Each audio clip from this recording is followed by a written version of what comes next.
Good evening, Westwood, and welcome to Flay High Field for tonight's non-league matchup. It is consolation week as the playoffs are going. Westwood was just on the outside of the playoffs, which brings us here tonight for a home game for the Wolverines. And joined, as always, we have Tom Lydon. We also have Matt Grazza on camera.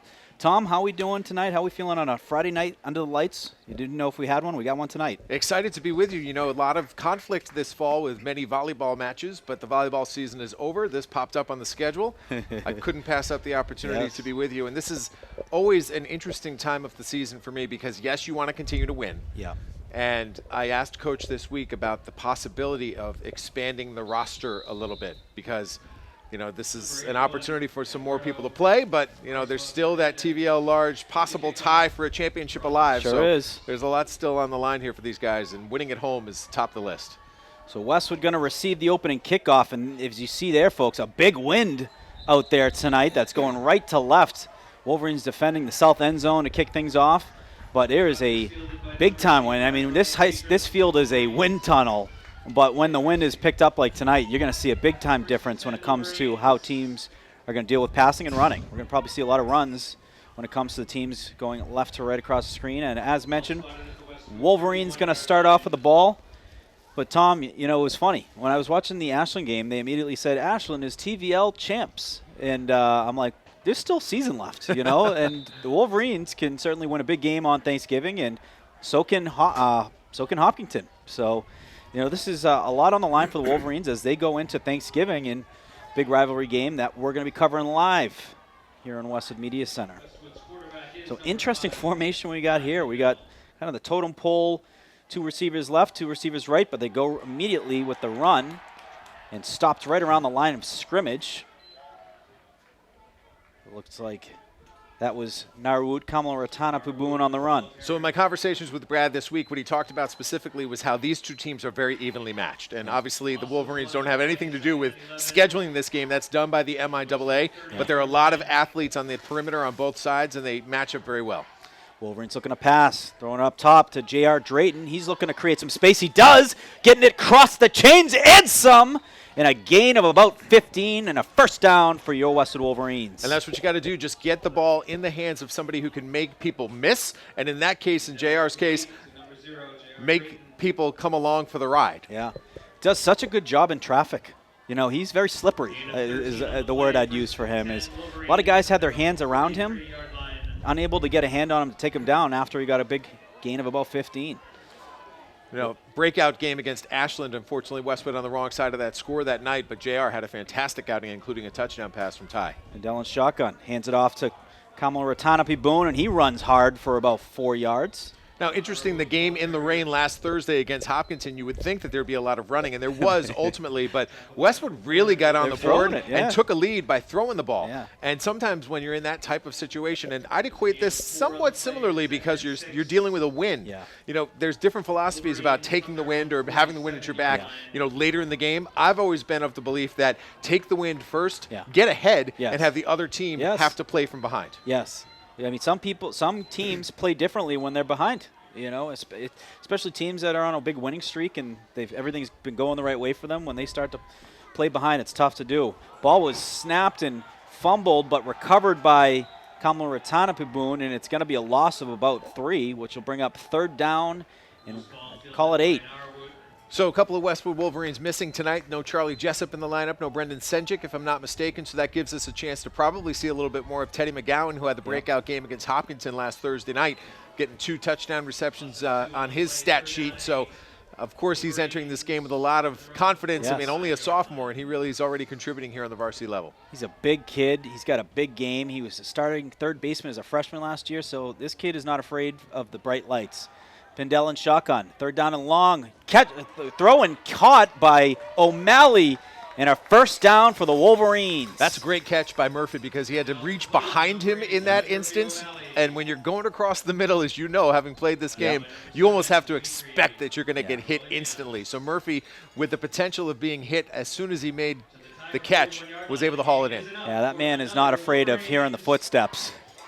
But also, shout out to the offensive line, giving Ty some great time there to let O'Malley finish the route. So first down and 10 for the Wolverines. right about the 46-yard line, and that looks like it's going to be encroachment. Offside on the defense. Aggressive early here is Oliver Ames on the snap counts. So what do you do on 1st and 5? You're the coach. Yeah. First down, 1st and 5. It's a good call. Do you go for the end zone? I mean, that's part of That's why I asked. It's a free play. I set it up for you. That's my philosophy on this. With the wind in your back, why not? Absolutely. Let's send somebody deep down the sideline and see what they can do. You want to score early? I like the play. Let's see what they do. You get 2 receivers down low, 2 up top. Kamala Ratanapaboon set off to the right. Pindell in shotgun, and he's looking to throw. Gets rid of it, finds McGowan, who's got some space. Going to the end zone. Touchdown, Wolverines! 30-yard touchdown for McGowan. 36, excuse me. But what a play. They didn't exactly throw one to the end zone. It was a nice slant route, and he just went. That was like watching Beckham back in the day. Odell Beckham Jr. He'd catch those slant routes, and he would just go off. Splits the D and the speed. That was highlighting the speed that, Tom, from your interview with Coach Pindell, he talked about that speed. Having that size and that speed combination. Teddy, in that case, it looked like he was just shot right out of the cannon. He saw that open space, saw the end zone in his sights, and took off. That reminded me of Jessup on the pick 6, where he knew the night he was having, and when he saw that window, he put the Jets on and took it to the end zone for the pick 6. But what a route and touchdown there by Teddy McGowan. Great pass by Pindell. Window and a great timing play on that slant. And again, taking advantage of having the wind at your back to start this. And where that also comes into play is right here on this kick. Yeah. You can pin Oliver Ames deep in their own territory with a big kick right here. So, Bertone's probably amped up a little bit here, understanding that he's got a boost behind him. He does. And he's got a big boost after Sophia Bertone, younger sister, had a big win yesterday for the girls' soccer and penalty kicks. And we saw a couple Bertone boots yesterday. Yeah, congratulations to the girls' soccer team. Congratulations to the field hockey team, both of them advancing. Of course, field hockey moved on to the Elite 8. Yes. The soccer team just getting started, so they advanced to the Sweet 16. So a lot of excitement ahead here in the next couple of days and weeks. There is nothing better than the playoff season, whether it's fall, winter, or spring. There's a lot of magic that happens, and we saw some yesterday. Bertone going for a little chip. Fair catch signaled and called by number 9, Brody Luke. And that is where Oliver Ames will be taking it, going left to right, as we'll see how they deal with the wind in their face. And from what I heard, just talking with the coaches before the game, said Oliver Ames, great team, non-league game. They can sling it a little bit. The passing game is something they're very comfortable with. Going to be a challenge, though, with that wind. That wind is about 25, 30, almost 30 miles an hour. Yeah, very competitive league that they play in. They come in with a similar record to Westwood, but that's a little bit deceiving because the competition's been pretty fierce. Fernald hands it off, and the Wolverines' defense there make a great play for a gain of maybe 1. See who that was running on that one. It looks like number 4, Aiden Dale. Let's see Max O'Shea in there, part of the tackling group. He's done a great job on the defensive line. I was watching him in the Hopkinton game, and shout out to HCAM. They did a great job in the pouring rain covering that game. D-line did a terrific job all night long. It's going to bring up a 2nd and 8 for Nald and shotgun. He's going to pitch it over to Dale. Dale looking for a hole, and Kamala Ratanapaboon fills it.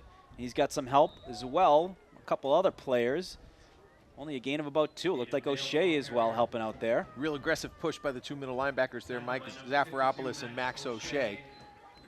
No hesitation to get right after it, so I don't know if that's an indication that they knew it was a run, but I'd be conscious of that as you get yourself in a passing situation. O'Shea and Zafiropoulos, a couple senior leaders. They are the 2 seniors on the offensive line, and they know what's left when it comes to 3 games remaining in their careers. Now pass attempt near side, and great job broken up by Kamala Ratanapaboon. He sniffed that one out pretty early. Now this is going to be tough. A punt here into the wind. Yes.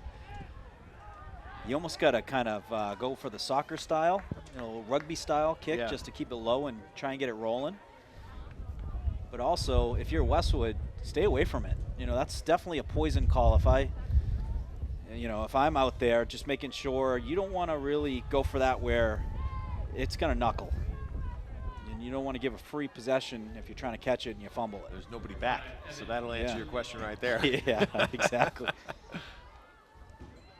Snap is good, and the punt is straight up, and it's right around the logo and hits the W, and it's going to basically stay there. Nope, going to roll another 3 or 4. But good call, but not putting anyone back there. 18-yard punt. Yeah. And that was a good punt. What are you going to do? That was a good punt, given the too. circumstances, that ball got up a little high. If you're not used to kicking the ball low in the way that you suggested, kind of more like a rugby kick, that's what you got to expect. That's even tougher to do when you got the wind and you're trying to time. That's a timing kick, and it's tough to do when you're dropping that and the wind is pushing it to the ground. So Westwood, 3 and out, get the ball back. They're going to have it on the 46-yard line. With, you know, we're only about just under 8 minutes into the game. So a good opportunity here for the Wolverines to add to their 7-0 lead. We got trips, receivers near side, 1 receiver up top. Kamala Ratana Baboon set off to the right. Kendall in shotgun, takes the snap, hands it off to Kamala Ratana Baboon, runs downhill and tackled for a gain of about 1. Could have been a loss of 3. A nice move there to get himself into some extra space, just to get back to the line of scrimmage and get a yard. Very shifty. What a year he's had. Kid coming off an injury, but also not a running back, you know, and looks natural back there, you know. Hand off again. Narwood opening some holes himself. He gets a good gain there of about 4. You know, just trying to minimize things by spreading the offense out a little bit. You know, you got a lot of folks on either side of the formation, so you're minimizing it to your basic 5-on-5 war in the trenches. Yes, which is a style the Wolverines are very comfortable in playing. 3rd down and 5. Probably 4 down territory when you consider the win. So see what the Wolverines draw up here. Got 3 receivers down low, 1 up top. Dell takes the snap, looking to throw. He's looking downfield, he slings it, he's got McGowan. Oh, and incomplete. He had a hand on it and was looking to make an adjustment and unable to come down with it, but very difficult. As difficult as it is throwing with the wind in your face, it is also difficult when you got it in your back because that thing is coming, and it's coming, you know, pretty hard. So you got to make adjustments to get hands on it. Yes, you don't know exactly how far it's going to go because something, you know, you're so used to each and every day practicing with your quarterback and getting an idea of how far he can throw the ball, how it looks in the air. It's going to look different tonight. And it's also in that circumstance when you know there's no one between you and the goal line, it looks like it's in slow motion. A little pressure, yes. It does feel like it's 10 seconds. So Wolverines, it looks like, going to elect to punt here, which is kind of a smart play when you're playing for position, which Mike, the mailman Murphy, coming in to kick.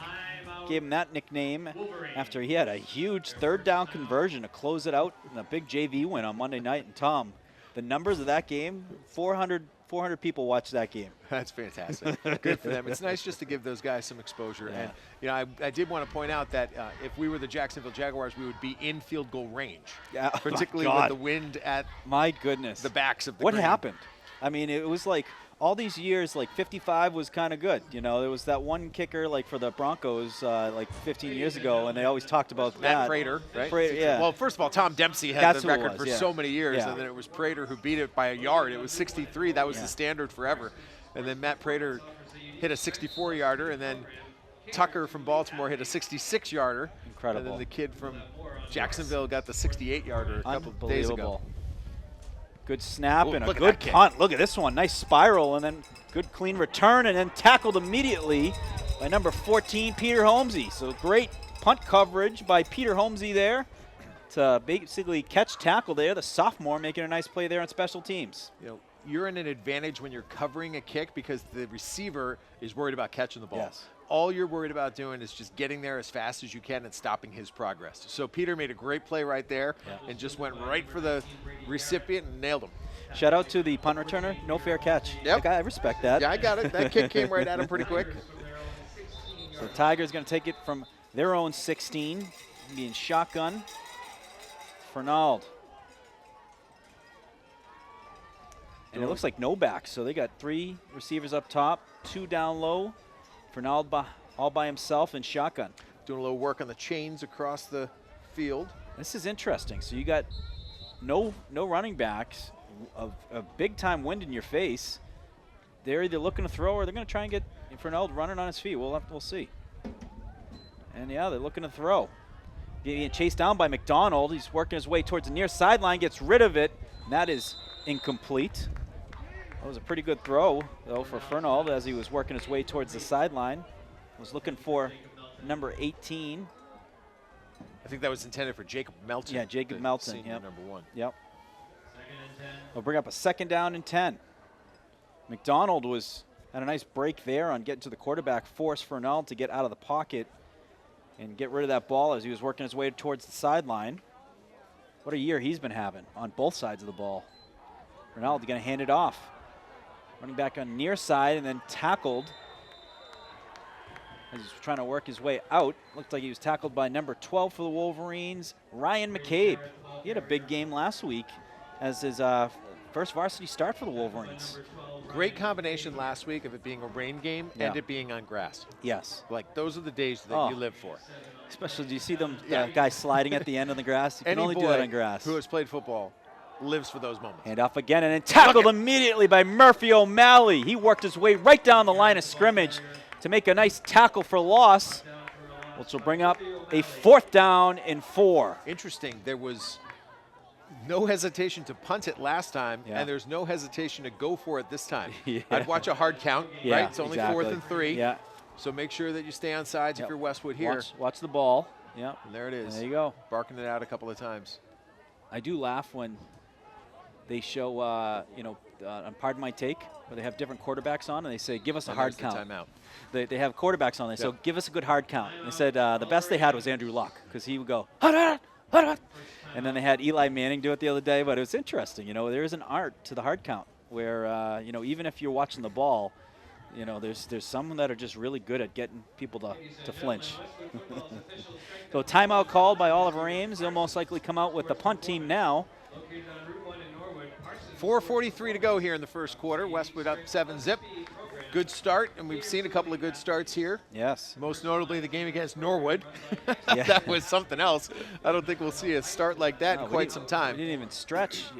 Before we even stretched, it was 21-0. But one of the things I did talk to Brad about this week was the concept of, is this an opportunity maybe to work on some things offensively? Things that are important to practice in game situations because you think it might help you beat Holliston on Thanksgiving Day. Absolutely. You want to win this game, but you want to position yourself with some game reps to be as prepared as you can be for the arch rival. Wolverines sent in the house. There's no returner. That's a great kick into the wind, right on the W again. The W is a popular spot for the punts.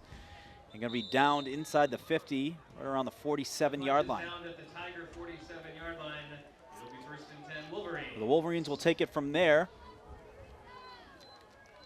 But absolutely right, Tom. I mean, this is reps for the Wolverines. This is not just reps leading into Holliston, Thanksgiving, but it's reps for guys for next year, who are trying to earn spots for next year. This is where you're getting on the radar. This is where you're going to be less nervous next year when your name is called, is because you've been there and gotten it done. So no backs. Wolverines now going with no backs. 3 up top, 2 down low. Dell by himself in shotgun. He's looking up at the top of the field and caught by McDonald and tackled near the line, or near the sticks. Looks like it's going to be close. Good job by Keelan there. He knew he was close, and so he just kind of backed up. He tried to get that first down just going backwards, but got close within a yard of the first down. Going to call it short by a little bit less than a yard, and right back to work with the Wolverines. Pindell looking downfield, and that is overthrown. It's intended for J.R. Drayton. Incomplete. He had a couple guys on him. But looking to leverage that wind in the back. He can, with an arm like him, he could throw it about 65, 70 yards, probably On a more night like with this? that wind, yeah. I mean, he was just dropped back to about the 47, and it landed in the end zone. We got a flag on the play. Signal is holding against Westwood. So the Looks like it's going to be holding against the Wolverines, which will bring it back 10. And I always like this time of year because clearly we love the rivalries and we love the familiarity of the teams that you see every year. But when you get to November, whether you're in the playoffs or you're not, and you're in this type of situation, you're seeing teams that you don't typically see. So sometimes that gives you some different styles of play, but just names that you're not used to seeing year in and year out. I mean, I can't tell you the last time Westwood played Oliver Ames. Oliver Ames, one of those schools that are good in all their sports. So Pindell looking up the middle, caught by Keelan McDonald for a big gain. That's a couple of times Right up we've the seen middle. The Wolverine receivers pull it in across the middle. I mean, that is a dicey spot to move the ball down the field. When you're a receiver, you got to show a lot of guts going across the middle. A little bit more helpful when you got about 10, 15 yards where you're kind of out of you're out of the train tracks of the linebackers. You got to worry about the safety. If you have that visibility, you know where they are. A little bit easier of a catch, but great catch there by McDonald, who's, as we say, having a terrific year on both sides of the ball.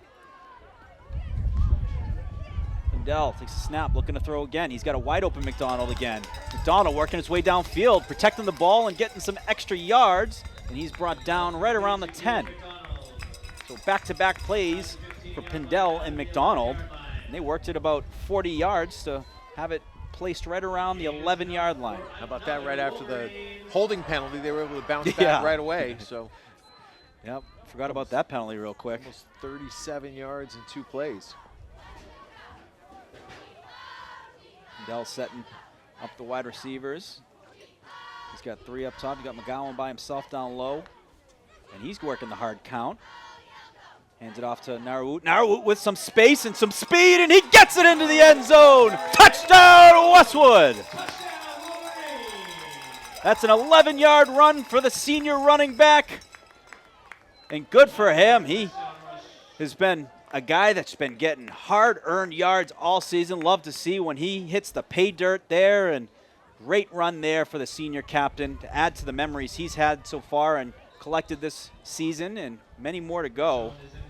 But Narwoot Kamalatana Baboon. Classic example of the pass setting up the run. Yes. Where it's pass, pass, pass, and then everybody spread out, and then we're going to give you a little draw right up the middle here.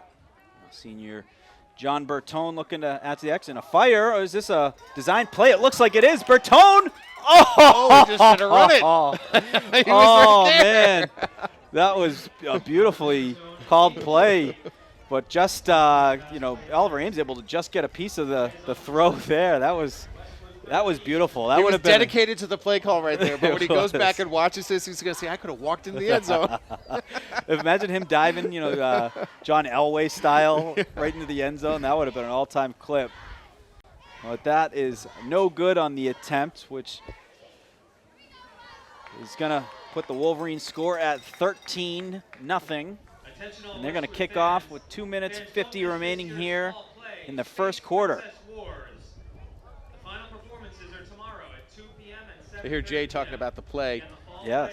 They had opening night last night, and then there's a couple of performances tomorrow.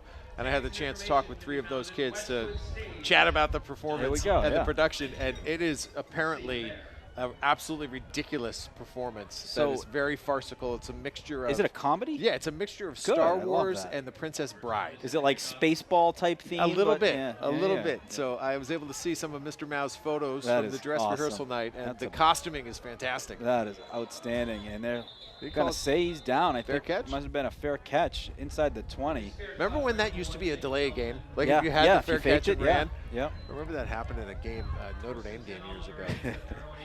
Jim Howard, by the way, who leads the arts at Westwood High, he was there when I was there. I was part of the behind-the-scenes crew that used to help make the stages and the different stuff like that. My daughter's doing that. Is she? Yeah, she's in that class this year, and she went to the performance last night. She's like, it's so cool to actually see, your work. But we were I don't know how they allowed us to do it. We were like using power tools. Same thing. Yeah, it still happens. We're doing miter saws and stuff, and it was like kind of learning how to do it, which is really cool. We went there for a curriculum night, and he goes, they just graduated to the point where I feel comfortable with them using the machinery. Yeah, I was like, I can't believe we're allowed to do this. This is like, it was awesome. A handoff for Oliver Ames, and then tackled immediately in the backfield by Corrigan, Jack Corrigan, making his way in the backfield. The middle linebacker, junior for the Wolverines, having himself a year as well. I remember the last game I was at, unfortunately, Jack got hurt early. Yeah. Luckily, they didn't need him, so I don't know if he could have come back, but always disappointing when one of your better players gets nicked up. He's having a fantastic year on both sides, doing a great job on the offensive line as well. It's going to bring up a 2nd down and 10. Ronald in shotgun. He's got a running back set off to the right. And he's looking to pass. Looking up the far side, gets rid of it. Caught and then tackled immediately by Corrigan and others. Looked like Zafiropoulos on the tackle, as well as it looks like Ryan Petrus as well. So good form tackling there by the group. Wasting no time as Oliver Ames gets right back set up on the line, but now they're waiting for the play call. Let's bring up a 3rd down and 5.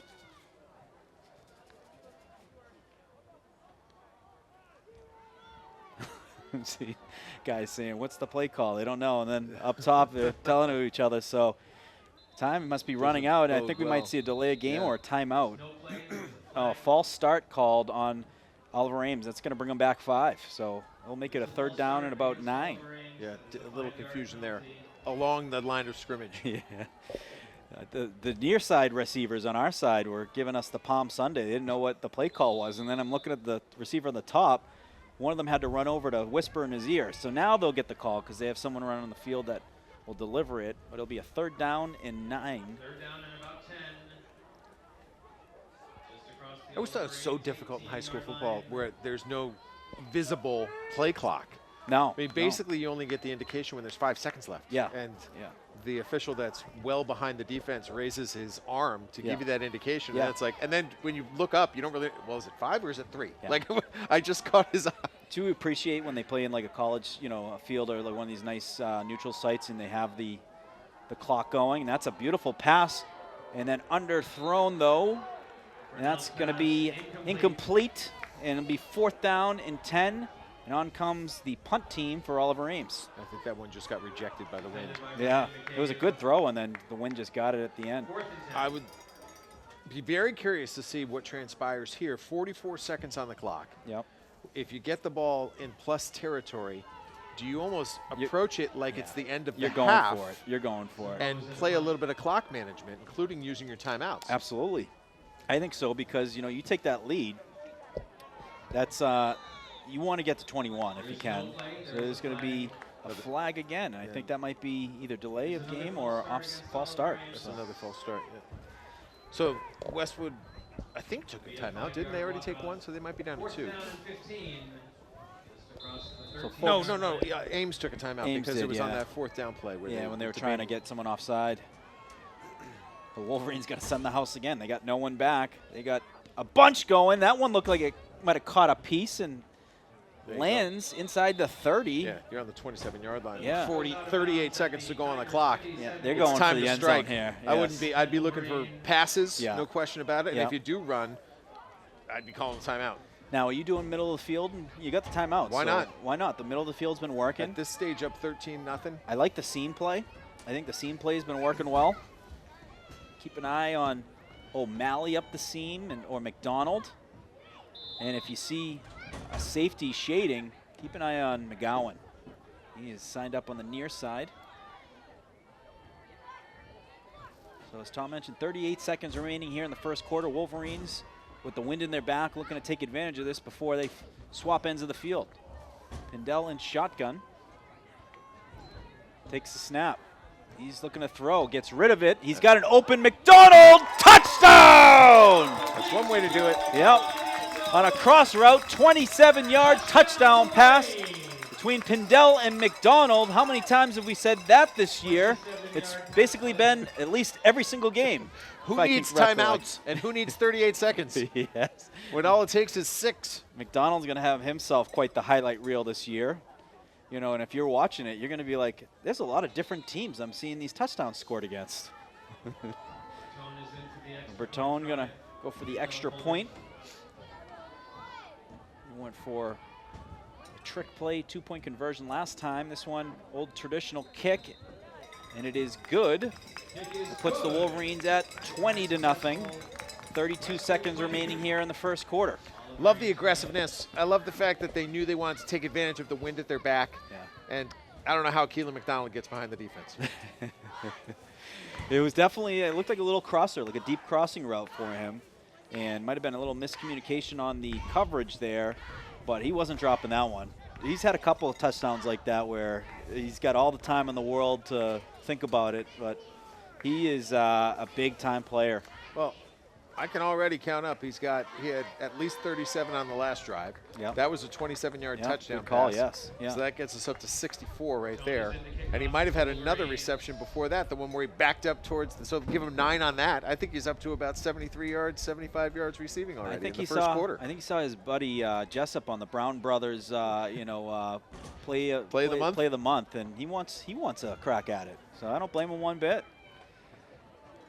Bertone on the kick, trying to place it, and it goes out of bounds. That's going to be a penalty, and that'll bring the ball up towards, I think it's the 40 or 45. A little rusty on the out-of-bounds kicks. I haven't seen too many this year. Looks like they're going to put that maybe on the 35. Oh, that's the case. Kick it out of bounds every time. Yeah, one official's going to the 35, another one's going to the 40. Yeah. Looks like might be the 40. I think it's the 40. But as mentioned, this week is playoff week for a lot of football teams. Wolverines just on the outside. They're the 19 seed, I believe, when all was said and done.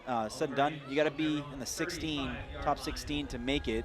So Ashland, the only TVL large team to crack the playoffs, I believe, unless Holliston was able to do so, which I don't think they were. I wish Ashland all the best of luck.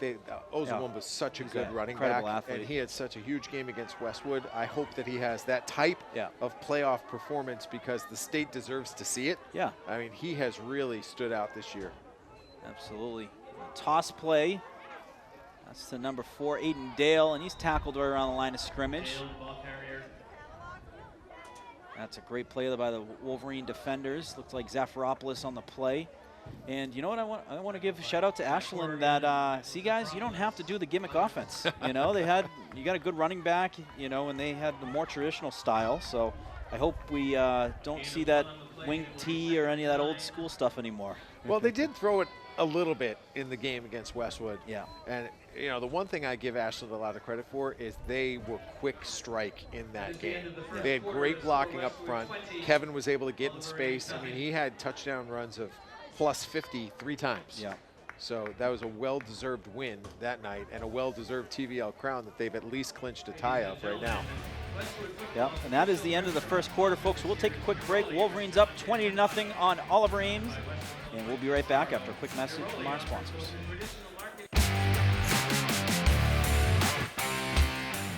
Nothing in sports happens without commitment. You have to commit to prepare. You have to commit to compete. And when the game is on the line, you have to commit to making a decision and trust your preparation. The same is true when it comes to orthodontics. When you commit to improving your smile, you're making a commitment to a better life. Your mouth is the front door to your health. And who doesn't love showing off a beautiful smile when you're celebrating with friends and teammates? Arch Orthodontics is committed to you and being part of creating an even better you. When you're ready to commit, you know who to call.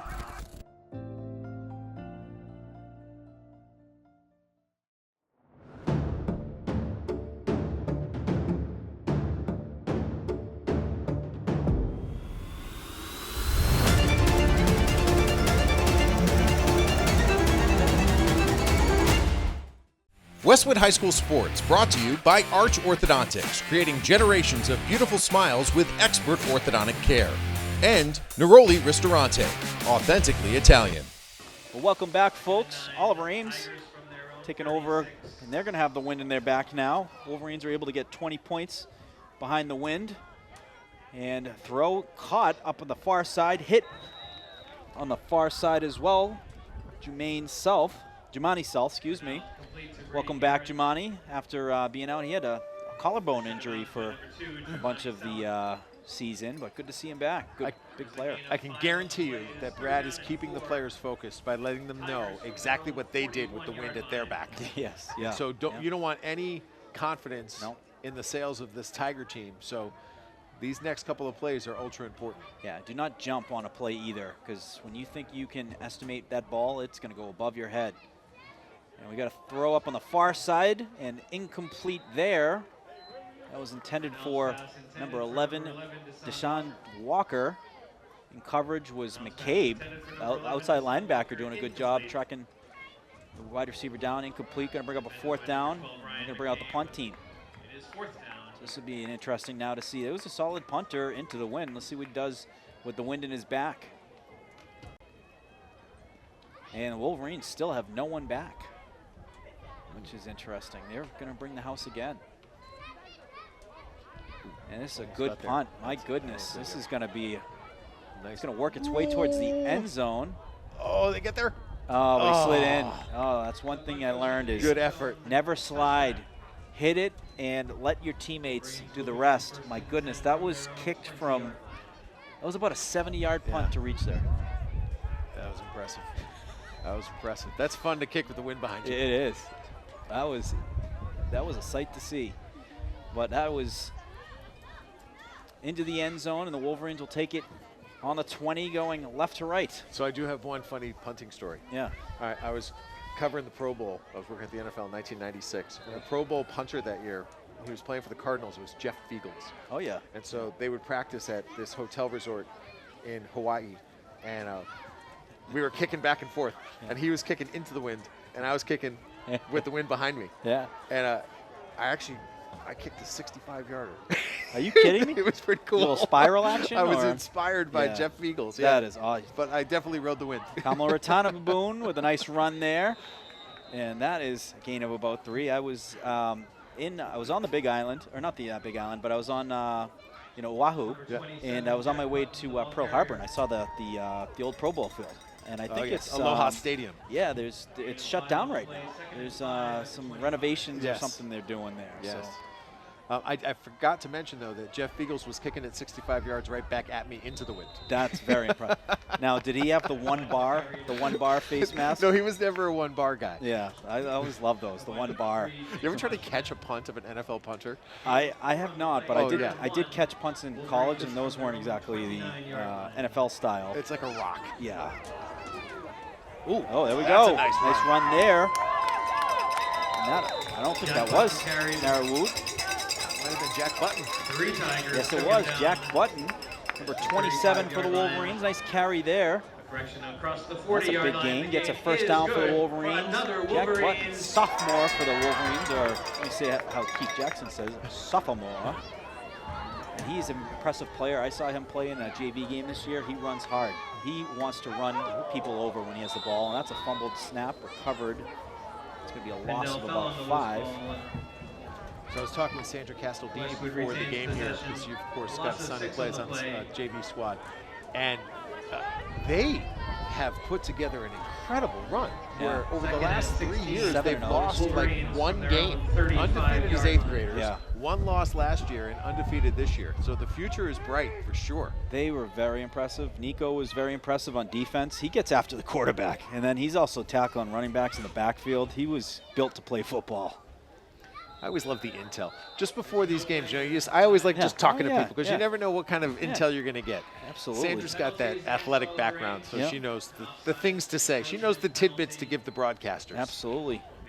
A great athlete herself, basketball player. Yep. She played with Corcoran. Yep, one of the amazing group from the class of '89 who still call Westwood home. That's a posse. I'll tell you what, that crew is still very unified. Great class of '89. Brad Pindell, part of that class. Greg Warren, part of that class. Throw near side, caught by J.R. Drayton, still battling, staying on his feet. And he's tackled right around the original line of scrimmage, which will bring up about a 3rd down and 10. I gave it everything he could. I mean, I'd run that play again. Yeah. I think that play would have some success. Don't go away from that one. He can break it off. It's unbelievable. He's a human joystick. Almost reminds me like, was it Dante Hall for the Chiefs back in the day? Oh, yes. He would just take these kickoffs back where it looked like he was dead in the rights, and just, my goodness, he'd make a move to open it up and then take it 80 yards back. So it's going to be 3rd down and 10. Dell takes a snap. He's got some time. Has an open guy, and then incomplete. He had McGowan there. It was in his hands and then popped out. Well, that's a tough play as the wind in their face. They're going to bring up a 4th down. So it's funny, we have the coaches above us. Yeah, I and felt on a that. play like that, you know Yeah. that was someone stomping their Yeah. feet like, oh! I didn't know what that was, where it came. I figured it was in front of us, but definitely above us. It shook the foundation. So Mike the Mailman Murphy on the punt. This man, we're going to be calling his name in the upcoming years. Very talented wide receiver. He caught everything that was thrown to him the other night by Chase Warren. And he can punt it as well. Nice punt into the wind there by Murphy, and then caught and downed by Oliver Ames at the 35-yard line. It's a little back and forth, so we got 8:08 on the clock here in the second quarter. First and 10, Oliver Defense Ames. stepped up there. They only had a couple of plays with Oliver Ames having the wind at their back, so again, a pretty vital possession here to see how the defense can step up. Yep, and it was a great job by the Wolverines on the first time, defending the wind in their face, and here they go again. Snap and throw to the far side and tackled immediately, and Wolverines picking right up where they left off, getting right to the ball very quickly and tackling in bunches. Yeah, it's been a really good job by the defense throughout the night. Bernald's pass complete Ames, to Melton. not sure they've gotten a first down. Yeah. I can't recall them getting a first down, so Melton has it been tells you everything you need to know. Melton's been a popular target for Oliver Ames and Fernald. Now 3 receivers near side, 2nd down and 6. Ball on the 40. Fernald by himself takes the snap and throws a cannon and caught, brought down at the 10. Well, it looks like number 10, or at the 50, brought down by number 10, Jack Giovanello. Nope, Brady Garrett. I think that was Jack Corrigan. Brady Garrett. I got it. And of course I jinxed it. All right, next play, first down. That was an absolute rocket off the hand of Fernald. And he's just playing with more confidence, you know, when you've got that wind to your back. Oop, that one came a little early. Was able to manage it, but Fernald trying to escape play. the pass rush, gets rid of it, has a guy adjusting and caught.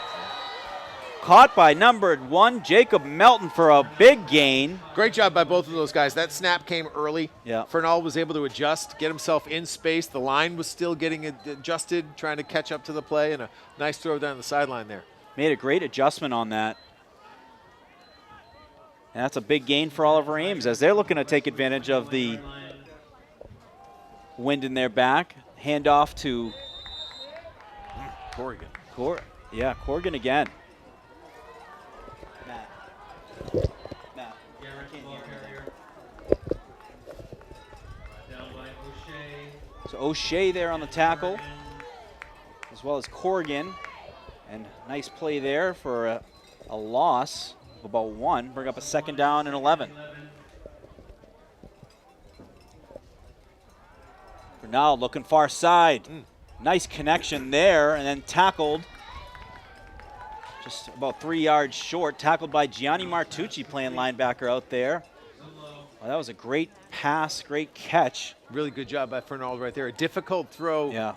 to throw because you're putting a lot of air underneath that ball as you try to get it to the sideline, and he put it in the perfect spot. Those out routes, the hardest balls to throw, especially cross field like that. And then a handoff to number 4, Aiden Dale. Gonna be close. That's going to be close to the yard to gain.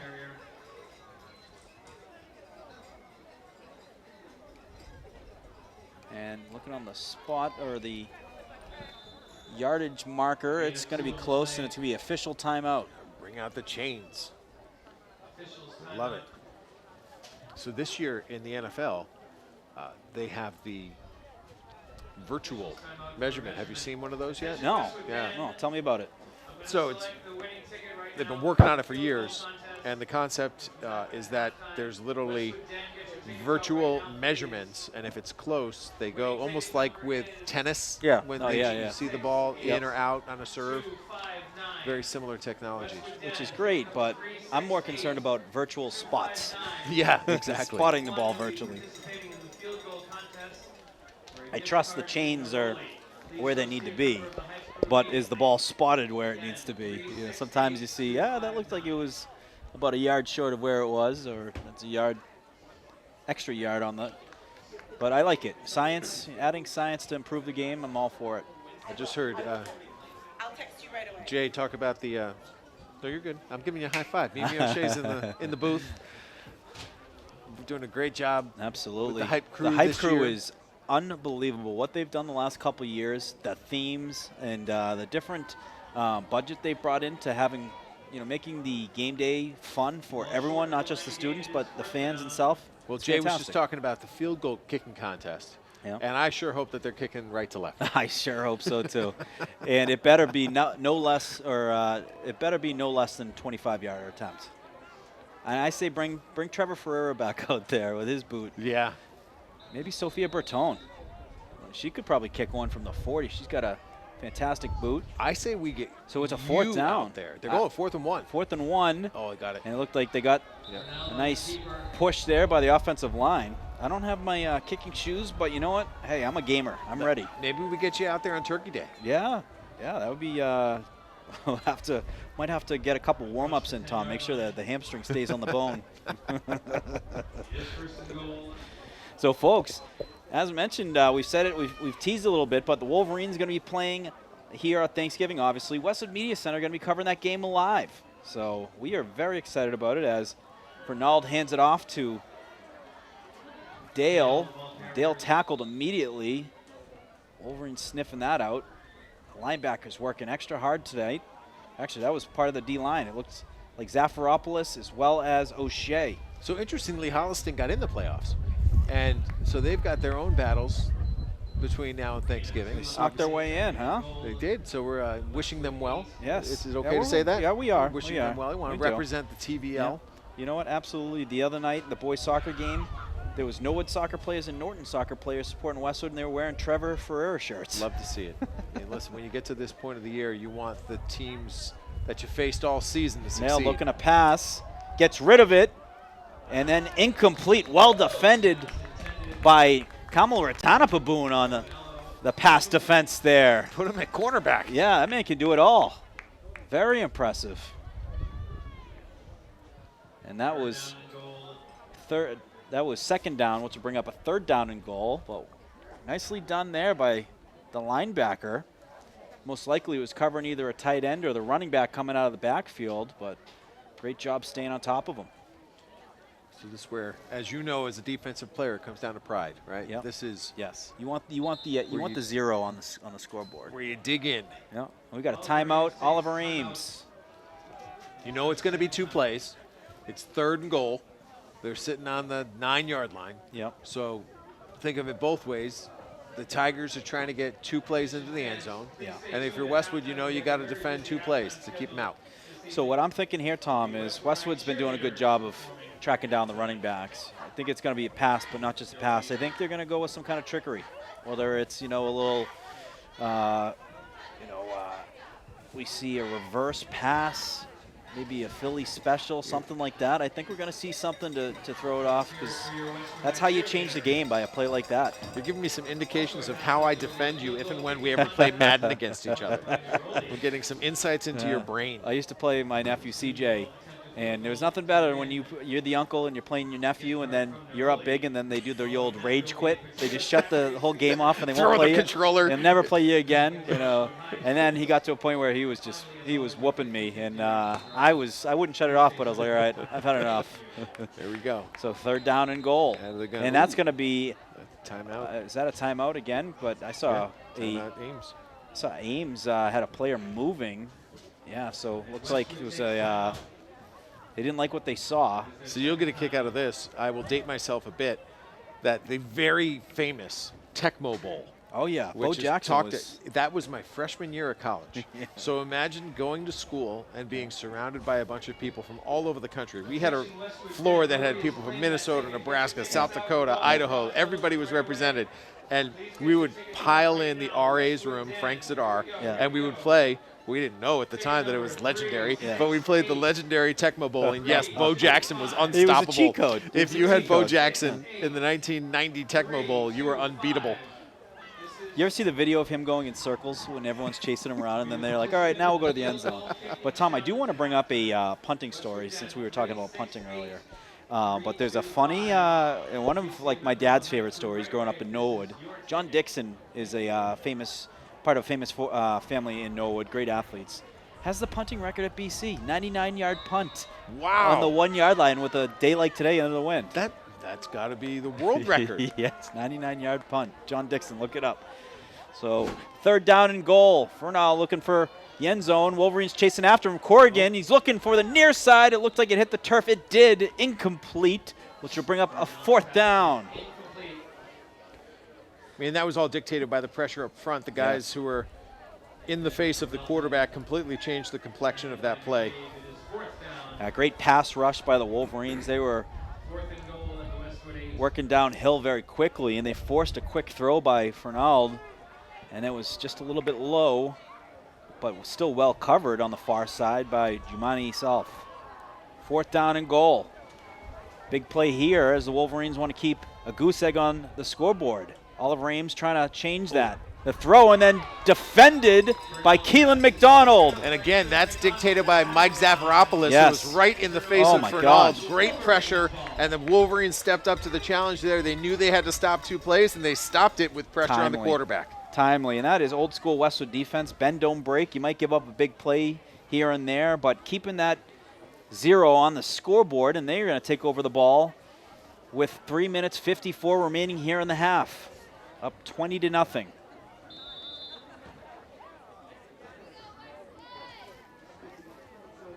And the most recent score for the Wolverines was the 11-yard run by Narwood Kamaratanapaboon. We also saw, actually, no, that was the second one. There was a McDonald touchdown reception, which was the most recent. And the first one was a 36-yard touchdown to Teddy McGowan. And there's a hard run by Kamaratanapaboon for a gain of about 5. And a little shout out, you gave HCAM a shout out before. Tom Nappy was at first struggling, as most of us do, my gosh, yeah. with how to say Kamaratanapaboon, but Yeah. you sent the text. I sent the he text. made the adjustment. He did. He was solid in the My second man. half. He was. I thought you were just talking about the rain, dealing with the rain, but yes, he made a great halftime adjustment. It's the best name that I've ever come across It is. as a sportscaster. It's my favorite. That one's right up there with Pio Sagapulitele. You know what? One of my proudest moments in an interview, a post-game interview, was interviewing him and nailing it. Yeah. And he gave me the he gave me the head nod. It should you give know? you a sense of pride. It when did. You knock that one out of the He park. gave me the head nod, and I was like, yes, that was cool. Now, I will tell you, for Narintra, his sister, she's in my phone, Yeah. shorthand NK. Boom. What a catch! And what a throw, what a catch. That was to Guess who? Kamaratanapaboon. Look at him catching cue. it. Well, my goodness. I mean, you don't see too many catches. The catches you do see out of him are on like swing plays or screen passes. He caught that up the middle. A guy who's not afraid to go up the middle. As the Wolverines and no backs, they got Pindell and shotgun by himself. Takes the snap. He's looking upfield, and Oh, that's boy. picked off. And it looks he's got daylight to the end zone, and he's going to take it. Pick 6 for Oliver Ames. Looks like number 11, Hassan Walker with the pick 6. That's a big play as that gets Oliver Ames with an extra point to within 2 touchdowns. With 2 minutes, 37 seconds remaining here in the first half.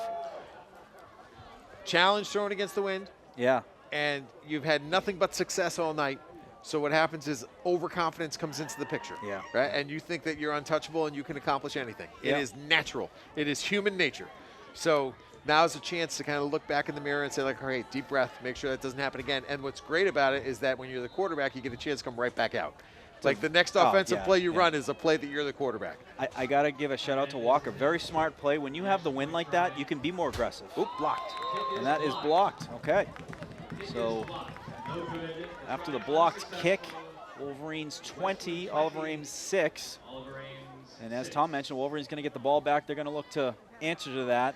But a great play by Walker. When you have the wind in your back and also in elements, say it's like a rainy game or the snow, that's when you can get aggressive, jumping in front of passes. Right. You know you have some help over the top. And you know what? Those are when you make plays like that, they're typically pick sixes. It's not just interception, tackled. No, they're game-changing plays. So smart play. I threw a pick six once, and it made the score. We were losing. We were getting killed. We were losing 31-0 after the pick six, and I was just so depressed. And I went over to the sideline, and I remember it just didn't dawn on me. Yeah. And the coach said, "Get your helmet on. You go right back out." I was Yeah, like, you "Oh my forget. God!" You forget, And yeah, the good news yeah. is that final score was 31-6, so we did get a touchdown on the board. But you just got to just strap it right back up and go right back out on the field. J.R. Drayton is back deep for the Wolverines.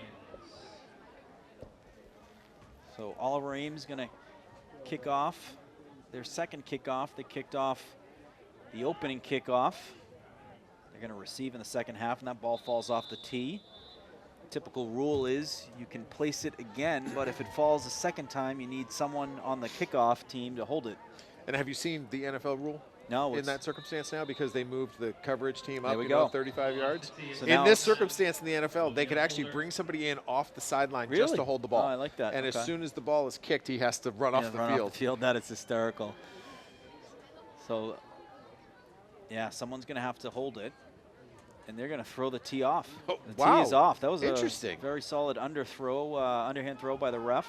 He's going to go off the ground. That's interesting. It's I got to c- go I off don't- the ground. He gets to kick off the tee. Yeah, if he should wants be able to kick off. I think maybe he's electing, Will be the holder. which not a bad idea. You get a little squib on that. Well, you know what? This reminds me of Yeah, and they're going to throw it tee's back coming on back there. out. Yeah. But this would be like when you're playing in your backyard, you use your toe, Yeah. your foot as the tee, and just Yeah. hope your friend doesn't hit your foot. Now, when you did that, when you were a holder, would you close your eyes? No, I was solid. I was a good You- holder. That's mental. That's Yeah, mental toughness. it is. That's an early mental toughness test. You know that's a big part of being a good teammate. It is. You gotta trust your guy. But every now and then, there's always that one guy in the group of friends that thinks it's funny going for the kick on the foot or the finger, which Well, they're moving him back. I think they called an unsportsmanlike conduct on somebody. wow. 15 yards back. It's got to be on something. Yeah. Might have been some words said that the official didn't like. 15 yards. Yeah. Yeah. I'd imagine when like- when the tee went off on the sideline, the coach may have had some choice words about what are you doing with this tee? It's coming back out. So we got the tee back out. We do have the holder, and we got it 15 yards further back, That's a good kick. and we're going to get potential return as the ball settles, and then picked up by J.R. Drayton. He's got some speed, looking to make an angle. He There does it is. have an angle, working the sideline, and a big gain and knocked out of bounds right around the 25. Great return by the senior, J.R. Drayton, and a big gain there on put Westwood in scoring Down at the Tiger 29-yard position line, 1st and 10. with 2 minutes 29 remaining here in the first half. Looking to answer after Oliver Ames' score on the pick six. So he was eager to pick that up. It was flirting with the potential of possibly going out of bounds, Yeah. and JR said, we'll have none of that. Yep. And he scooped it right up, and he Not took today. advantage of the lane that was presented to him. He said, you're coming with me. Picked it up, brought it, nice return. I'd call it about 40. That's a guesstimate. But a nice return there puts Westwood immediately in scoring position. It's interesting. The official's holding the ball. That's how windy it is down there. Yes. He's holding the ball until it's ready for play. This is a night where I appreciate being in the press box. No wind up here. Sometimes gentle breeze coming through the open window, but so far so good. They call that a zephyr. Yeah. Hand off to Kamaratana Baboon. He picks up a few. I only know that, honestly, because the zephyr, that's true. It's Jay Risha yelling at me, but I'm right. Zephyr, a zephyr is actually the nickname of the Whitehall High School in Really? Pennsylvania. Okay. Which is where Dan Cope and Saquon Barkley and Matt Millen went. They Interesting. got quite the Hall of Fame there. Now, wasn't there a hat brand, the Zephyr? Pindell, Ooh, little pump that and little go. pump. He's got a guy. Oh, Caught. No. Incomplete, but there is a flag, which is most likely going to be a hold. Incomplete. Yes, going to be a holding on Westwood, which is going to bring it back Penalty 10. against the Wolverines. I believe there were, Tom, was a hat company that was called Zephyr. I believe it. It had a big Z on Yeah, there. I remember. And Westwood at one point had W hats that were Zephyrs. Now you know. They Now say, you know get the your story. Zephyr, get your Westwood Zephyr hat before it's, and there we go, Jay, get your 50-50 referee. The universe works in mysterious ways. Well, there's no lying about the fact that we definitely listen to each other, and it's funny how sometimes he repeats us and Yes. sometimes we repeat The him. best is when we're going for like what the down and distance is, and we're off a yard or two. And it's like, who's right, who's wrong? Who cares? we're in the ballpark. So Westwood's going to have the ball, the 36. Second down, 17. Pindell makes a nice move to evade the pass rusher. He's throwing it downhill. He's got J.R. Drayton. Does he catch it? Yes! Touchdown, Wolverines! 36-yard touchdown for the senior. And a great job by Pindell, but there is a flag. Oh, frustrating. A little hold on the edge there as Ty was looking to escape. There was some early pressure on him in the pocket, but yeah, that's a deflating penalty, and Brad's certainly not happy about it. He's trying to get some clarification from the officiating. We got another kick upstairs as well. Well, a guy who deserves a touchdown is J.R. Drayton because he's the one who got him here. So you're going to be looking at a 2nd and 27 when all said and done here. That's nothing. We saw a, I think, 2nd down and 40 a couple weeks ago, and I was like, I don't think I've ever seen that. Here we go. Look at this. I always have these funny stories, but believe it or not, this is true. I remember the awful year the Lions went 0-16. Yeah. John Kittner was talking about the fact that Mike Martz was the offensive coordinator, and he looked at us. He's like, this dude's got plays for like when it's 4th and 24. Unfortunately, that's reality a lot of times for you guys. Oh my gosh. Here we go. 2nd and Pindell, 27. little screen pass. Screen. Tom's favorite play. Love it. And Kamaratana Baboon with a big gain, getting it back inside the original line of scrimmage. Gain of about 16. Love it. That Great is call. Tom's favorite play call, is the screen pass. And a good call there. 4th down and 24 play. I mean, the only time you're actually doing that, it's got to be like the NFC Championship, and it's like, you're down by, you're down by a touchdown. I think the Eagles back in the day had a 4th and 26 to Freddie Mitchell against the Green Bay 4th Packers. and Freddie. I remember that, yeah. 4th and Freddie. Fred X delivers. Yes. Dell looking upfield, working his way towards the near sideline, gets rid of it. Oh, an incomplete. J.R. Drayton went up to get it. He had 2 hands on it, but knocked away in the end zone. And that's going to bring up 4th down. Is this where do we see a Bertone? No, not into the wind. If it was the other way, I think we'd definitely entertain it. Yeah, so 4th and 8, ball's in the 27. There's 56 seconds on the clock, and of course stops on the incomplete pass.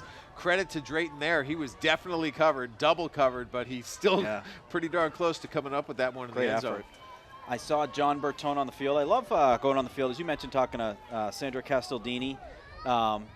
Being able to just talk to, different people before the game. I talked to John. I said, John, is tonight going to be the night? He goes, might be. We'll see. For what? The field goal. Oh, okay. Field goal, right. yeah. We're waiting Just for a in field goal general. out of the big dog, yeah.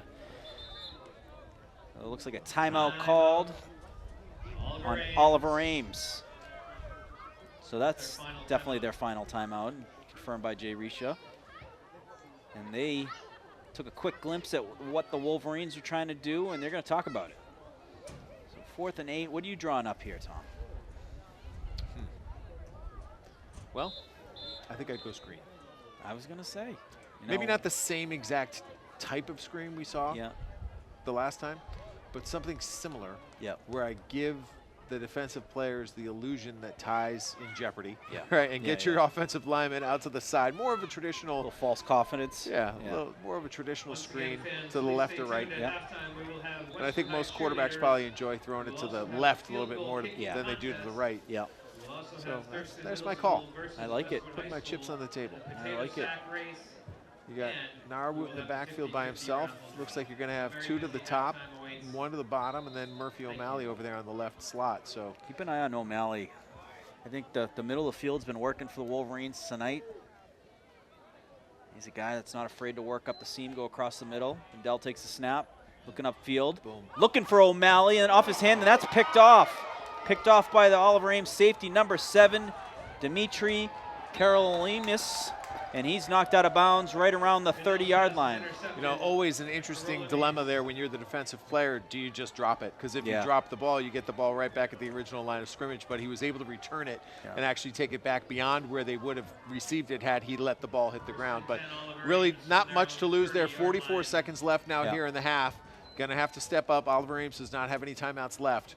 So they're going to be throwing the ball probably towards the sidelines. Got to be smart that way defensively for Westwood. Got to bat it down. Two hands, too.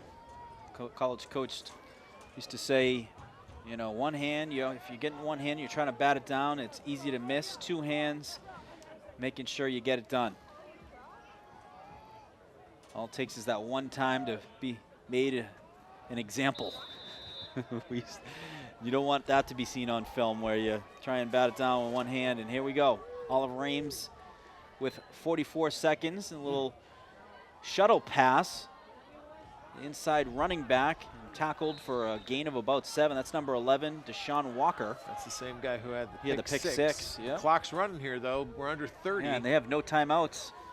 So interesting play choice there. Yeah. I have to imagine this one's going to be in the air. Ronald drops back, gets rid of it. He's got a guy open. He makes the catch. Was he inbounds? Look at both officials looking at each other. We're going to talk about it. Was he inbounds? No. They're going to say no, so incomplete. That was a beautiful pass. Very difficult catch as he slung that. Just out of bounds. Going to bring up a 3rd down and 3. 12 seconds. Got to keep an eye if a catch is made here, and most likely will be the last play, unless the player can get out of bounds or if it's an incomplete pass.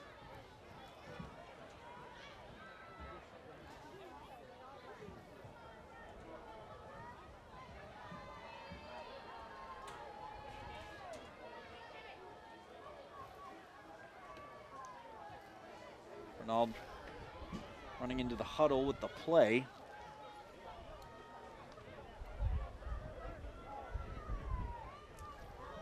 Here we go. 3rd down and 2. 12 seconds remaining here in the first half. Ronald hands it off.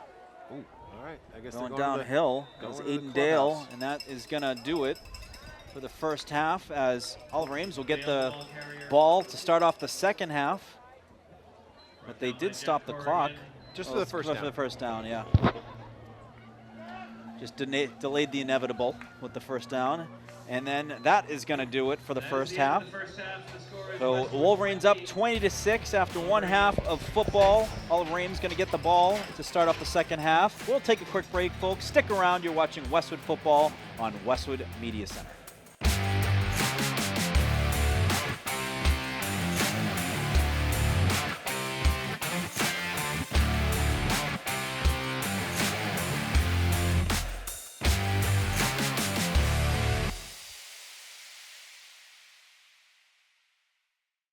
Nothing in sports happens without commitment. You have to commit to prepare. You have to commit to compete. And when the game is on the line, you have to commit to making a decision and trust your preparation. The same is true when it comes to orthodontics. When you commit to improving your smile, you're making a commitment to a better life. Your mouth is the front door to your health. And who doesn't love showing off a beautiful smile when you're celebrating with friends and teammates? Arch Orthodontics is committed to you and being part of creating an even better you. When you're ready to commit, you know who to call.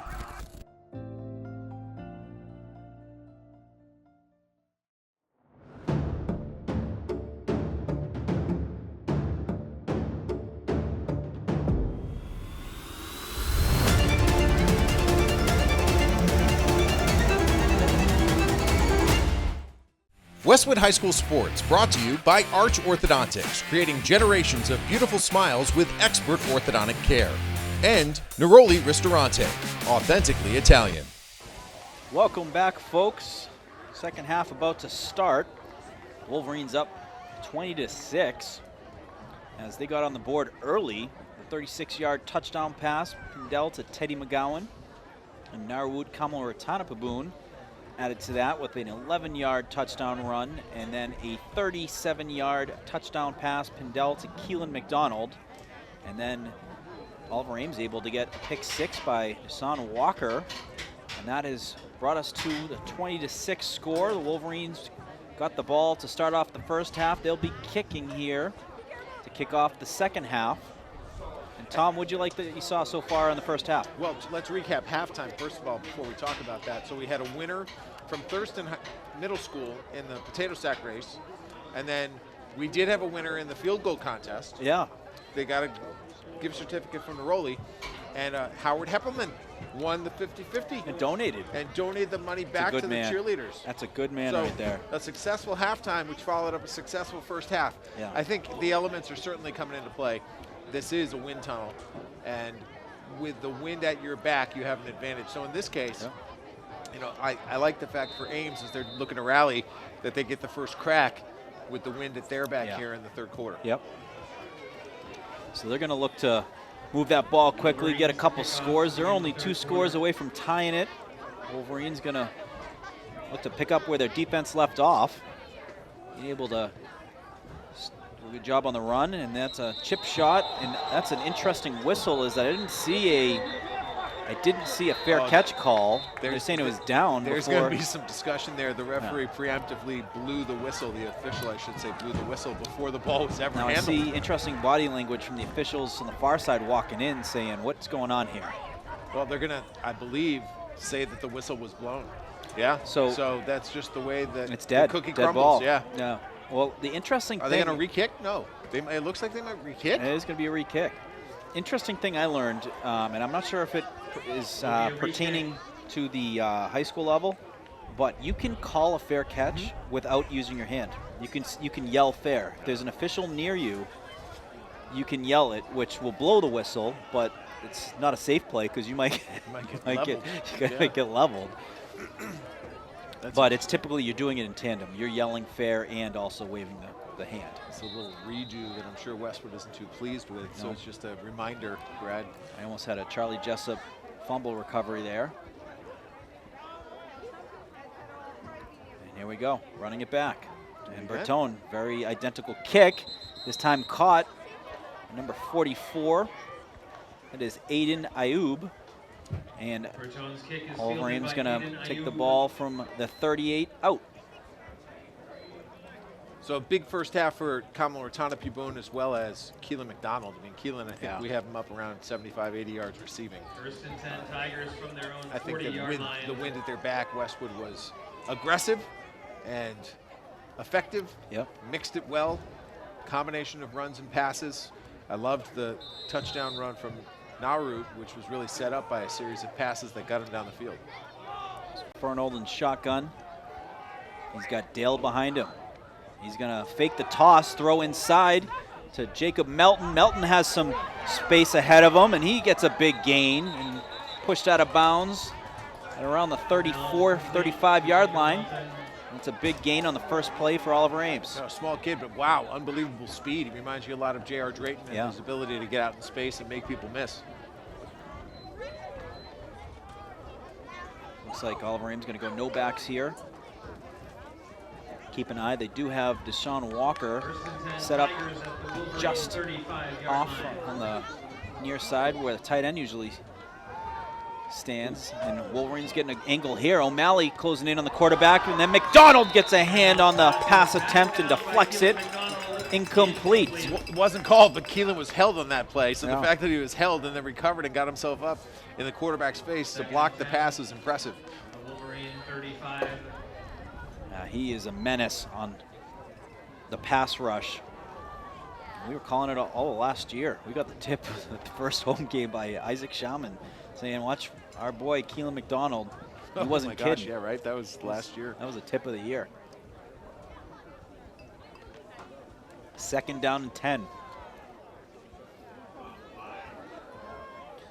They bring running back, set off to the left. That's number 19. Brady Garrett. And for now, looking up the far side, and well defended there. Pass Looked like O'Malley combination as well with Holmesy. Yeah, Holmesy, I mean, It's almost like he didn't realize he might have been able to intercept it. He was could have so taken that back, no intent question. on defending the receiver. It was a great pass, great break on the pass as Fernald was looking upfield, and that's going to make it 3rd down and 10. So Wolverines looking to get a big play here. And I like this matchup one-on-one of Jacob Melton down here on our side here, wide receiver J.R. for Oliver Drayton. Ames going up against J.R. Drayton. Very similar players. Yep.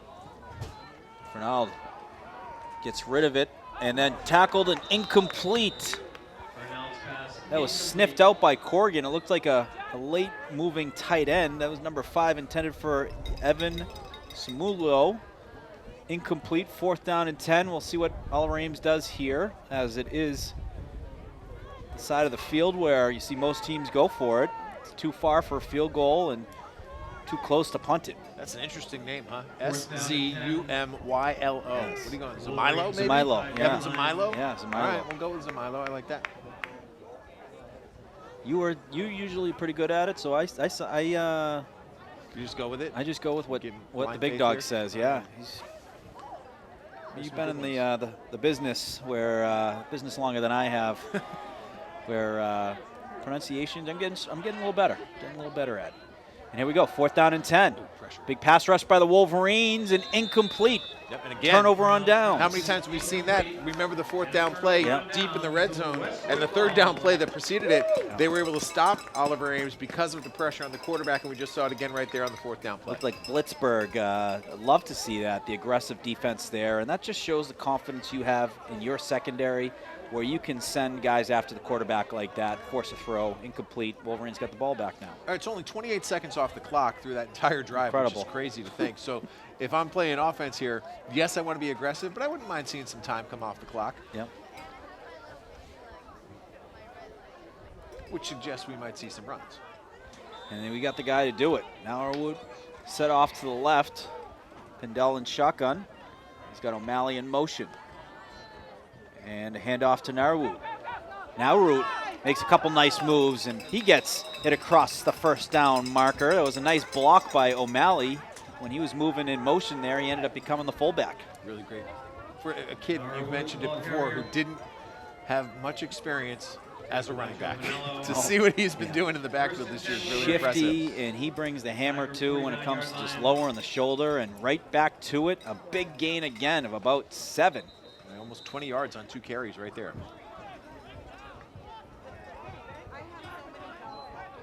And that is, we're going to see Jack Button check into the game. The future running back for the Wolverines. Great defensive player as well. It's a kid who runs hard, fast kid, physical kid. Packs a big punch.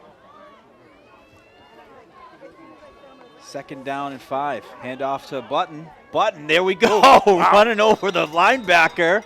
And he gets tackled close to the 1st down marker. And what a hit there as he lowered the shoulder. He's not a big kid, but he packs a big punch. That's unfazed and undaunted. Didn't he all-star right there? 3rd down and 1. Wolverines.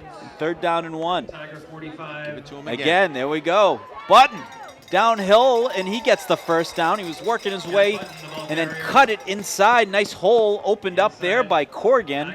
Follows the guard and gets the 1st down. And here comes a new set of fresh legs. If Yeah. you can get this rotation working where Love it. Narwood runs a couple of plays, Jack runs a couple of plays, now they're both running with full energy every time they carry the ball. That's tough to beat. That's the Pony Express right there. Absolutely. Craig James with Singletary. No, Eric Dickerson. Dickerson. Yeah. Yes, Dickerson. That was one of the best 30 for 30s you'll ever see, is the Pony Express. I think their coach left to coach the Patriots, Meyer, I believe. Ron Meyer. Little pump and go. Looking up the far side. Was that complete? Wow. Give it to him. Yeah. Yes. What a catch. Teddy McGowan up the far sideline. And a big gain for the Wolverines. 1st down. What a catch. What a throw. 15-yard line. And that's going to move the chains. Wolverines. Wolverines have it on the 15-yard line. Nell fakes the handoff. Bootleg near side, gets rid of it. Finds O'Malley. Nice move by O'Malley, working towards the end zone. Touchdown! He could not be denied. 15-yard touchdown for O'Malley. There is a flag, but it is in the end zone, which can be either team. So we will see what the confirmation is. This is where you wish the head referee was mic'd up so you could hear him. So looking at Touchdown's touchdown is good. Personal foul after the touchdown, and it's on Westwood. Penalty for a personal foul was after the touchdown. So that is going to Touchdown stands. bring Penalty against the ball Westwood back after for the a play. longer extra point attempt. Assessed on the kickoff. And that's going to test the leg of Johnny Bertone. I got all the faith in the world, though, in his boot. That's a great job by Murphy of What a move. making the first person miss. Yes. And then sniffing the end zone and realizing that it was just 8 yards away and somehow getting his way there. So going to be a 20-yard extra point attempt. They'll put it on the kickoff, it looks like, the penalty. Yeah. So it looks like a normal And extra to, point. Yeah, to that point, I almost think it would be more damaging if you put it here. Yeah, totally, especially with the wind. But O'Malley, once he made that first move, he had eyes for the end zone. He was not going to be denied. Good kick by Bertone.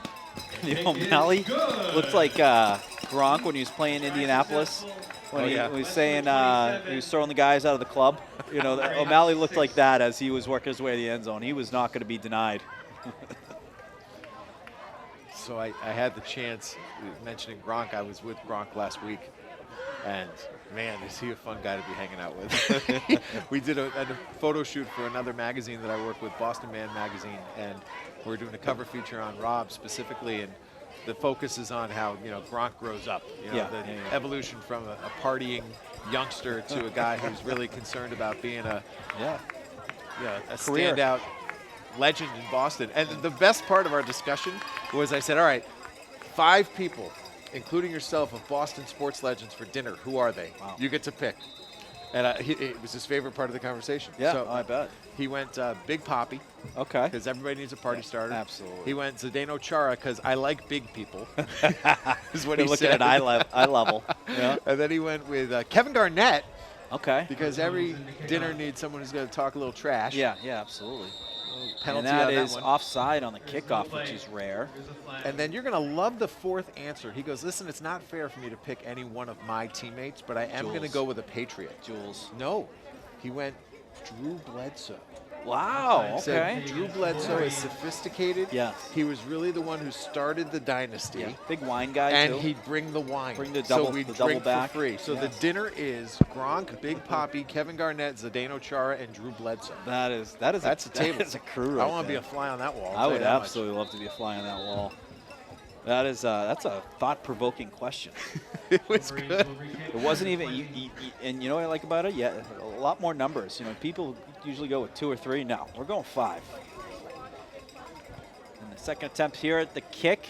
Westwood onside, and it is going to get a return. Ooh. Return by number 1, and tackled around the 46-yard line. Tackle made by 29 for the Wolverines. That was Caden Maloof. Jacob Melton. So it should not go unsaid that Mr. Pindell has 3 touchdown passes tonight, which is very impressive in these conditions. Yeah. Particularly that last drive, which went against the Against wind. the wind, That yeah. pass down the stripe to Teddy McGowan was Make really Tom impressive. Seeger proud. Yes. Bob Seeger. Bob Seeger. Against the wind. Tom Seeger. Bob Seeger. Absolutely. First and 10. And Oliver Ames going to have it Westwood on Westwood's side of the 50, on the 46, as they look to cut into Westwood's lead. Wolverines up 27-6. Throw by Fernald. He's looking far side, and just through the hands of his receiver. Looked like it was Jacob Melton. Incomplete. He had Nice pass. Drayton over there, as well as Starboard Petrus. defended. So when I was in Michigan, Bob Seeger played in the Pro-Am for the Buick Open. Yeah. And he was interviewed afterwards. He came into the press conference room. Second and First 10. thing he said is, I'm a cart guy. Oh yeah, I'm a big cart guy. They make you walk. I play a lot of golf with like my brother-in-law's brothers, and they like to get the steps in, so they're big walkers. And I take the cart, and I look like a fool because I'm the younger guy taking the cart. But I say, you know what? I like to play my golf with a heart rate like at 60 beats per minute, not the 90 or the 100. And a run play here. Good stop. That's a good stop by the Wolverines. Got a number of players wrapping it up. See Corrigan, see O'Malley, O'Shea. A gain of about maybe 1. Gonna bring up a 3rd down and 9.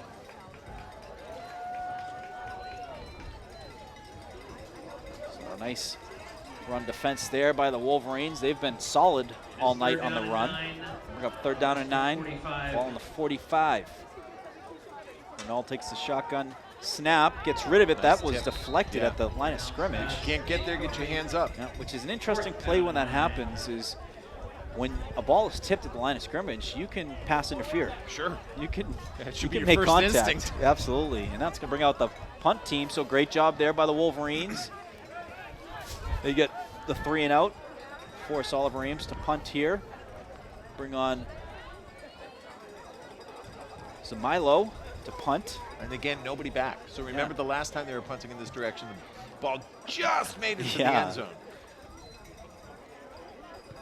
And Zamilo with a great punt. This one looks like it's got eyes for the end zone. Takes a big bounce and does. Man, just Wow. inches away both times, right? Yeah. I just wish I could have seen that John Dixon 99-yard punt. No kidding. I mean, I talked about it on the call with the Norwood Community Media during the football game last year. And it's like the punt heard round Norfolk County, the punt heard round around Boston. no, I guess it had to be a touchback because you got to be on your one. Yeah. There is a punt, though, that Pat O'Brien Yeah. is his name. Yeah. He was a Jets kicker back in the 70s, and he has a 98-yard punt, Yeah. which is the NFL record, and that was not a touchback. Wow. It went from the 1 to the 1. Right out of bounds. Went from the 1 to the 1. Or Right? did it stay on the 1? Yeah, no, it Wow, it incredible. downed at the 1. So, Yeah. but the 99-yarder had to be a touchback. I mean, I wasn't kidding. It's got to be the world record. And hand off to Kamala Ratanapi Boone. And again, gets a solid run there for about 4. He's been setting the tone for the Wolverines. His physical running. Gain of 5 on the play, 2nd and 5, Wolverines. 2nd down and 5 upcoming. Their own 25-yard line. As the Wolverines, you know, when you have a good running game, you control the clock. Where the other team, they've got 2 opponents at that point. They got to play against you and the clock when you are able to move the ball like that. Suffocating way to play football. As they let about 35, 40 seconds go off the clock, and and got then a penalty. you get offsides on Oliver Ames. Pindell, nice hard count there. Yep, on defense. Penalty against With Wolverines. 5 yards, it's going to be Offsides, close to the encroachment. marker. Looks like it might be about a yard short. 5-yard First down walk-on. and 1. It's always amazing to me when the whole team is just looking at the coach, getting the play It's call. the first right? down for the No Wolverines. huddle, everyone's First watching and Brad. 10. Yeah. Brad's taking his Their time. own 30-yard Gave a little line. belly rub there. Whatever the play is, all it is a belly rub. So that was the first down. Dell takes a snap, hand off to Narawut. He finds a hole, and we get a flag. Most likely going to be a hold on Westwood. Narwood, the ball carrier. Ah, you nailed it. Anytime you see a flag in the Down by box, Aidendale. it's particularly for the back line judge, There's a flag on the It's- play. 90% chance it's a hold on the offense unless there Penalty was against the Wolverines. face Holding. mask. Rarely do you see the defensive holding call ever made. If you do, it's typically from the line judge. 10-yard penalty. But hold will bring it back 10 yards. 20, I will admit I went Wolverines. down the rabbit hole the other night of watching a collection of penalties that featured players actually throwing the official's flag. The flag. Yeah, not the Who was most the guy who got sportsmanlike hit? thing to Who was the do. guy who got hit in the eye? Oh, Orlando Brown, Yeah, senior. Yeah. and Not good. Not good. I mean, that did not look good. He was not happy. He was not For good happy. reason.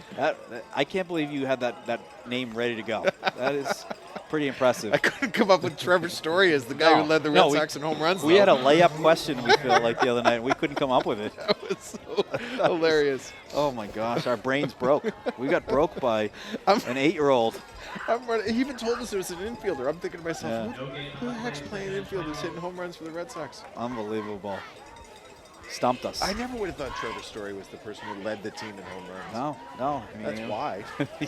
well, it just shows not the most popular team in Boston this season. We were busy during the summer, Tom. We were, we were catching up on some golf. There we go. Throw up the near side and caught by Drayton and able to get a big gain as that was just missed on a potential pick 6. That was an aggressive play made by Melton trying to jump on that. And Drayton catches it and able to get the first down for a gain of about 11. Game of inches, right? All of a sudden now it's Westwood ball on the 41-yard line when it could have been 6 the other way, making the score 27-13. For another Wolverines. First down for the Wolverines. Moving the ball nicely. Doing it very complimentary style. Something we hear Brad Pindell talk about. Inside the huddle conversations he has with Tom every week. You always hear complimentary football is something that I hear a bunch out of Brad. Hand off to Narwoot, and he's tackled at the line, and maybe a loss of about 1. Yeah, the compliment there goes to Oliver Ames. They stuffed that. They stuffed that sure. one. We had a heck of a time. Great fun this week. We record on Tuesdays typically, and I just use a tripod with my phone to record these things, and it was so windy. Yeah. I literally wedged the tripod in the door of my car. He came walking out. He's like, "What are you doing?" Yeah. I was like, "Listen, you do what you got to do to get the job done." Yes, it's just like football. The viewers just like are none football. the wiser. Sometimes touchdowns aren't pretty, but they're effective. I told the coach, just stand here. Yes. Yeah. We're good. we have You teed it up pretty good. Where I was wondering, and then I saw the picture, and I go, "That is hysterical." We do share some laughs. Pindell gets the snap. He's working his way towards the far sideline. Gets rid of it. Diving catch, but I don't know if the feet were in bounds. McDonald on the far side. He's trying to sell it. Good effort. And incomplete is the call. That was a great effort. We're just going to bring up third down and 11. That stops the clock. 4 minutes 26 remaining here in the third. Biggest kick I get out of the Tuesday afternoons is that, the team's kind of slowly walking out, and then Brad walks out. He gives one whistle tweet of that whistle, and the entire team's like, and they're ready to go. They go, and they get moving, and they get stretching. That's been the thing for many years where you have, that time to just be loose, enjoy with the friends and whatnot, have some laughs, but when that whistle is off, you are all business. And here we go, a little screen pass. Is that caught? It looks like it was, but immediately tackled, but looks like a potential face mask on the play. We'll have to get confirmation, but it was a flag thrown after the tackle, which usually insinuates a face mask, which potentially could be a first down. Yeah, good play by both of the Wolverines there, because Ty saw that there was a defender there, so he had to throw the ball over the defender, and I think Narwood saw that he had to make a play on it, whether he caught it or at least made sure it wasn't intercepted. And a first down for the Wolverines. We've got Jack Button coming back in the game.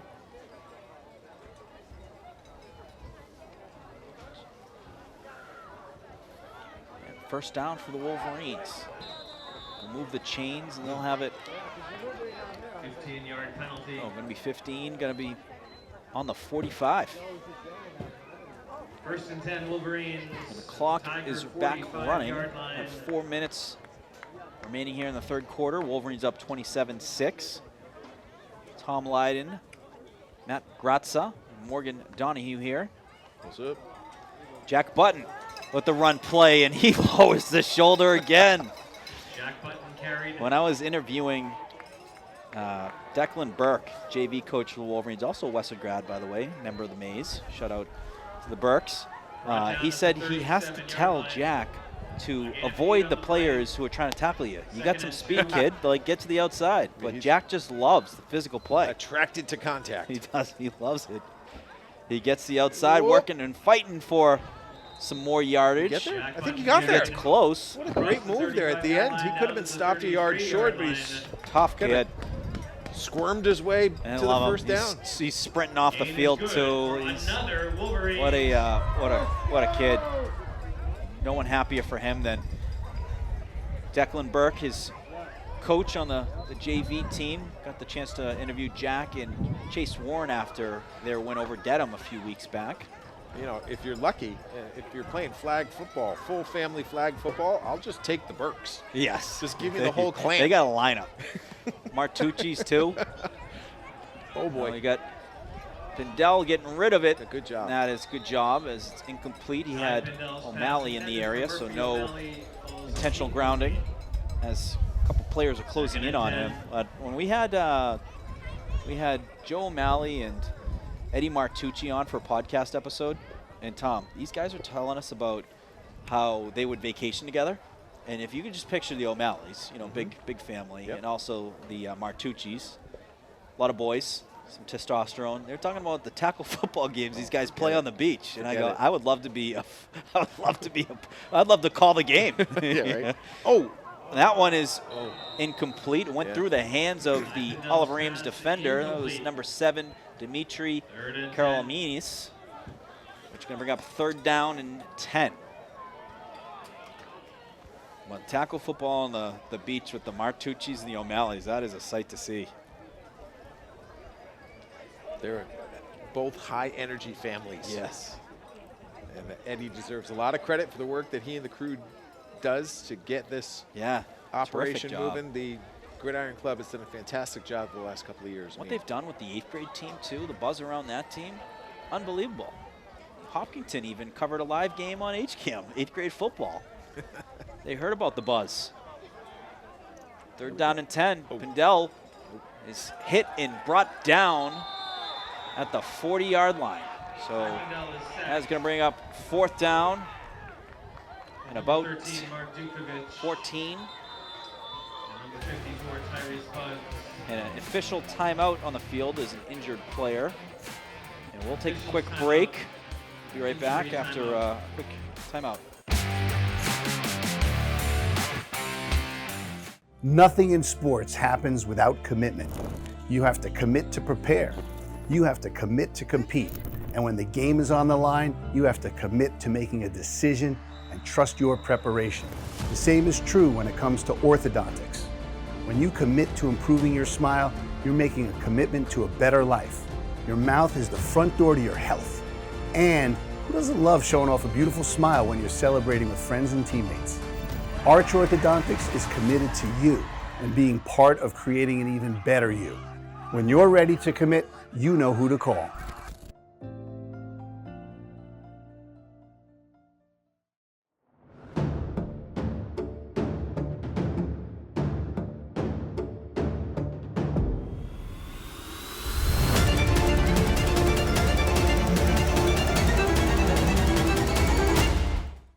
Westwood High School Sports brought to you by Arch Orthodontics, creating generations of beautiful smiles with expert orthodontic care.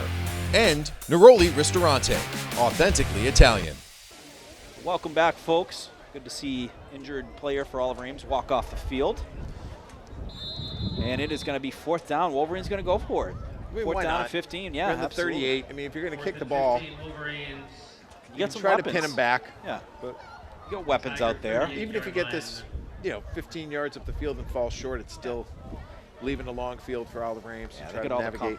all the confidence in their defense. Dell gets back. He's got some time. Looking on the far sideline. Caught by O'Malley. The feet in bounds. Yes! Give What it a to him. connection. How about First that? down Inside the 20-yard line. 4th and 15. on a corner route. Beautiful pass. Beautiful catch between Pindell and O'Malley. Captain to captain. And that's gonna be a first down on ball spot on the Wolverine 19. That recalls the time when Murph made that catch on the beach right by the water, Yes. keeping his feet in bounds. As Enzo Martucci was covering him. A handoff to Kamal Ratanapaboon. He's tackled after a gain of about 1 or 2.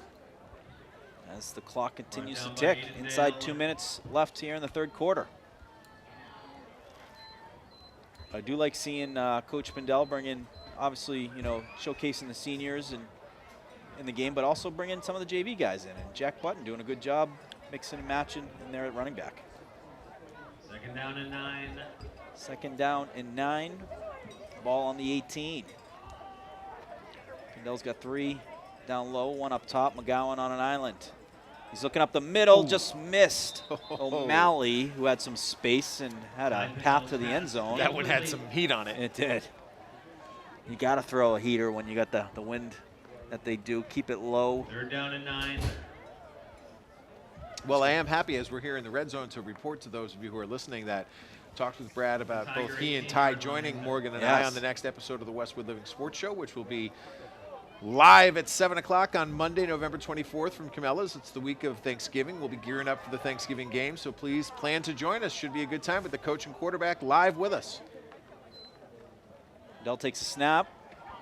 He's working it near side, gets rid of it. Incomplete. That's going to be a lot of fun, Tom. It is the first ever football guest on the show. First ever father and son combo as well. You know, each episode is fun because it's history being made. And the last one, first one, a lot of fun. We're having a lot of fun and great atmosphere at the Rat Pack desk. Yes. I do encourage you, if you're in town, to stop by because it is fun. You know, you can have a slice of pizza, get a drink. We're just sitting there talking sports at the Rat Pack desk. And Greg Camella, too, is going to join us on that night, which should be a lot of fun because he, of course, played in Super Bowl 35 with the Giants. Stud. Pindell gets rid of it and caught! Touchdown! Keelan McDonald! His second of the game. An 18-yard connection between the two. What a pass. Puts the Wolverines up 33-6 with an extra point incoming. Threaded the needle on that one. Fantastic throw with just about the same heat as we saw in the pass to Murphy O'Malley previously. But Keelan was ready for that when he hauled it in, and he's in the end zone for the second time tonight. He had some extra zip on that one. Making that wind look like nothing. Pindell holding.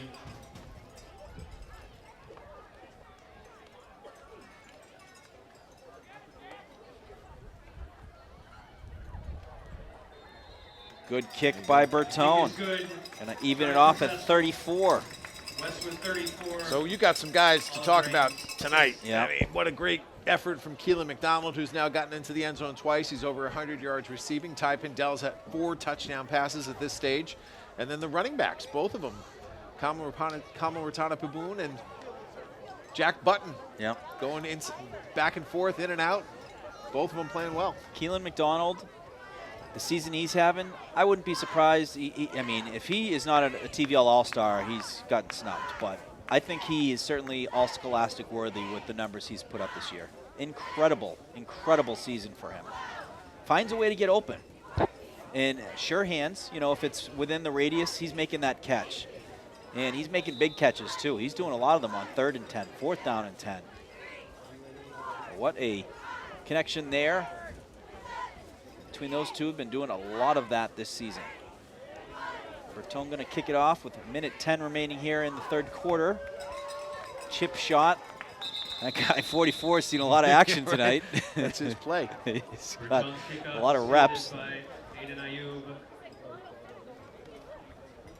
Ayub's going to look good in the stat book tonight. He's got, I think, at least 4 kickoff receptions. I think Bertone said before the game, that's the guy right there. He's my guy.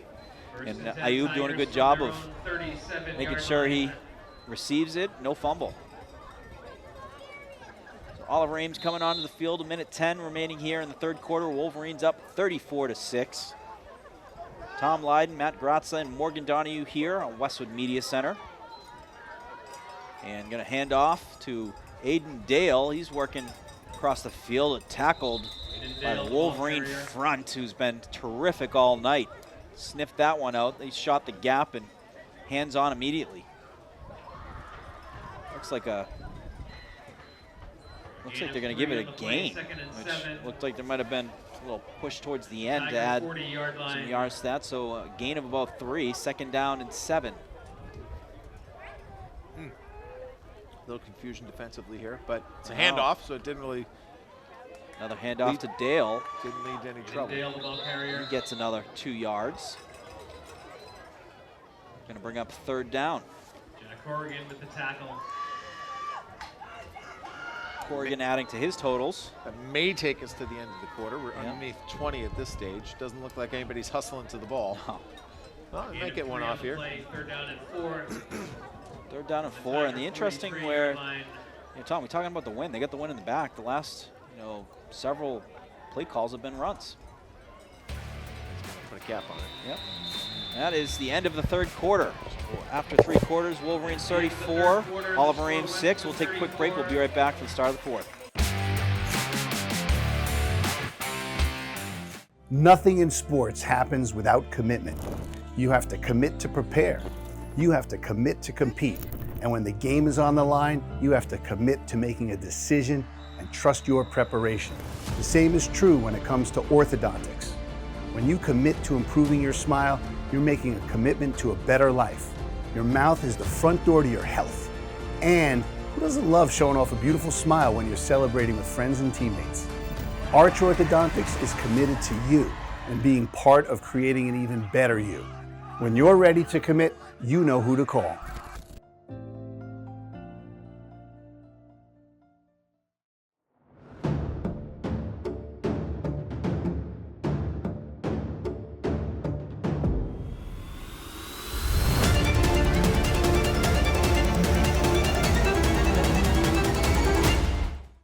Westwood High School Sports brought to you by Arch Orthodontics, creating generations of beautiful smiles with expert orthodontic care. And Neroli Ristorante, authentically Italian. Welcome back, folks. Kicking off the fourth quarter here and going right to a pitch. Jet sweep.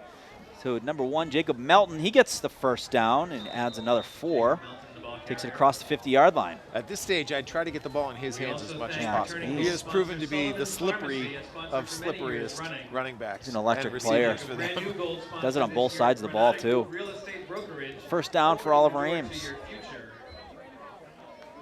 Ball just inside the 50. Fernald gets rid of it, caught and brought down by J.R. Drayton. It looked like it was to Melton again. Bring up a second down and about, nope. Yep, second down and 6. Just updating the down stick.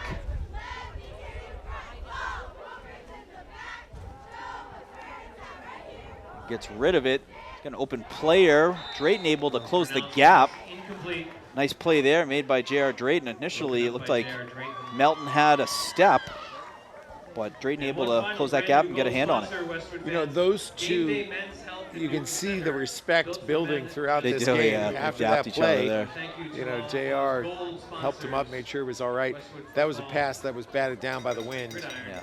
And JR may have gotten away with a little bit of contact there before the ball arrived, but good battle. Yeah, That- good battle all when you get a night. Good battle like that between two pretty talented kids. Guys who are playing both sides of the ball. They fake the shovel pass, working it near side, get rid of it. That is caught. And that's a first down. Nice catch made there. Number 10, Jake Giovanello. Nice pass, nice catch. Tigers at the Westwood 26-yard line. Got the ball on the 26. First down as they move the chains. That's a handoff. The middle. Tackled by Zafiropoulos. Who's our 53? I was looking on the roster and I don't see a 53. We have to ask Jay about that one. Yes. Because he's been in the action there. Yeah. Doing that play right there. Sorry. Well, he went silent though too, so I think he might. Oh, what a hit there! There you go. That is a good hit. Was that 53 on the hit? That was a good, solid hit on the fill. I think that was Zafiropoulos, but 53 out there. Who is that mysterious man? Jay, do we got a number on 53? Jay doesn't have it either. 53 though, balling out right now. Shut out 53. I love it. We call him Harry Carson. Yes. There we go, handoff, and then shot from the backfield. Hit immediately by Zafiropoulos. Great play. Shot the gap, got right in the backfield, made a beautiful play. Now 4th down and 8. Love that play. That is old school. That is Brian Bosworth, 1984 style play right there. So here you go. Only thing 4th down. missing is the cutoff jersey's got to be like right at the pad level. And here we go, 4th down. Wolverines getting the pass rush going. Fernald working it on the near side, gets rid of it, and that is incomplete. Or is it? Hold on. No way. They're talking about it. Did he make the catch? The officials are talking about it. No way. No way. It looked like a lot of ground. Touchdown. Oh, well, Fernand's pass complete. that looked like a lot of ground. Well, you can Kamaratana Baboon doesn't like it. hit Don't the blame J him. key a couple of times and take another peek. Yes. See whether or not that was. We will be watching a lot of it when it comes out on YouTube, but that looked like a lot of 24-yard ground. It looked like a trap. We'll see. I don't know. I was impressed. It's a good job there. Yeah. We may be proven wrong. Hey, I good thought se- that it was at least 50-50, so I Yes. wasn't discounting the possibility it could be ruled a catch. Yeah, well, it was the Medway game. I'm like, no way he made that catch. And when I'm watching the replay later, I'm like, oh my goodness. Luke Fernald holding. All Rames going for the extra point. Nice That kick is good. Kick is good. The try successful. Give him Westwood some love. 34. That's number 81, Eduardo Abarzua Fernandez. Eduardo The sophomore. Abarzua A Fernandez. sophomore Yes. for the Tigers. From And Easton. that makes the score 34-13 Wolverines. 9 minutes, 14 remaining here in the game. Coach Pindell talking with the official. I don't think he's too thrilled about that call, and I think Coach probably had a good angle as well.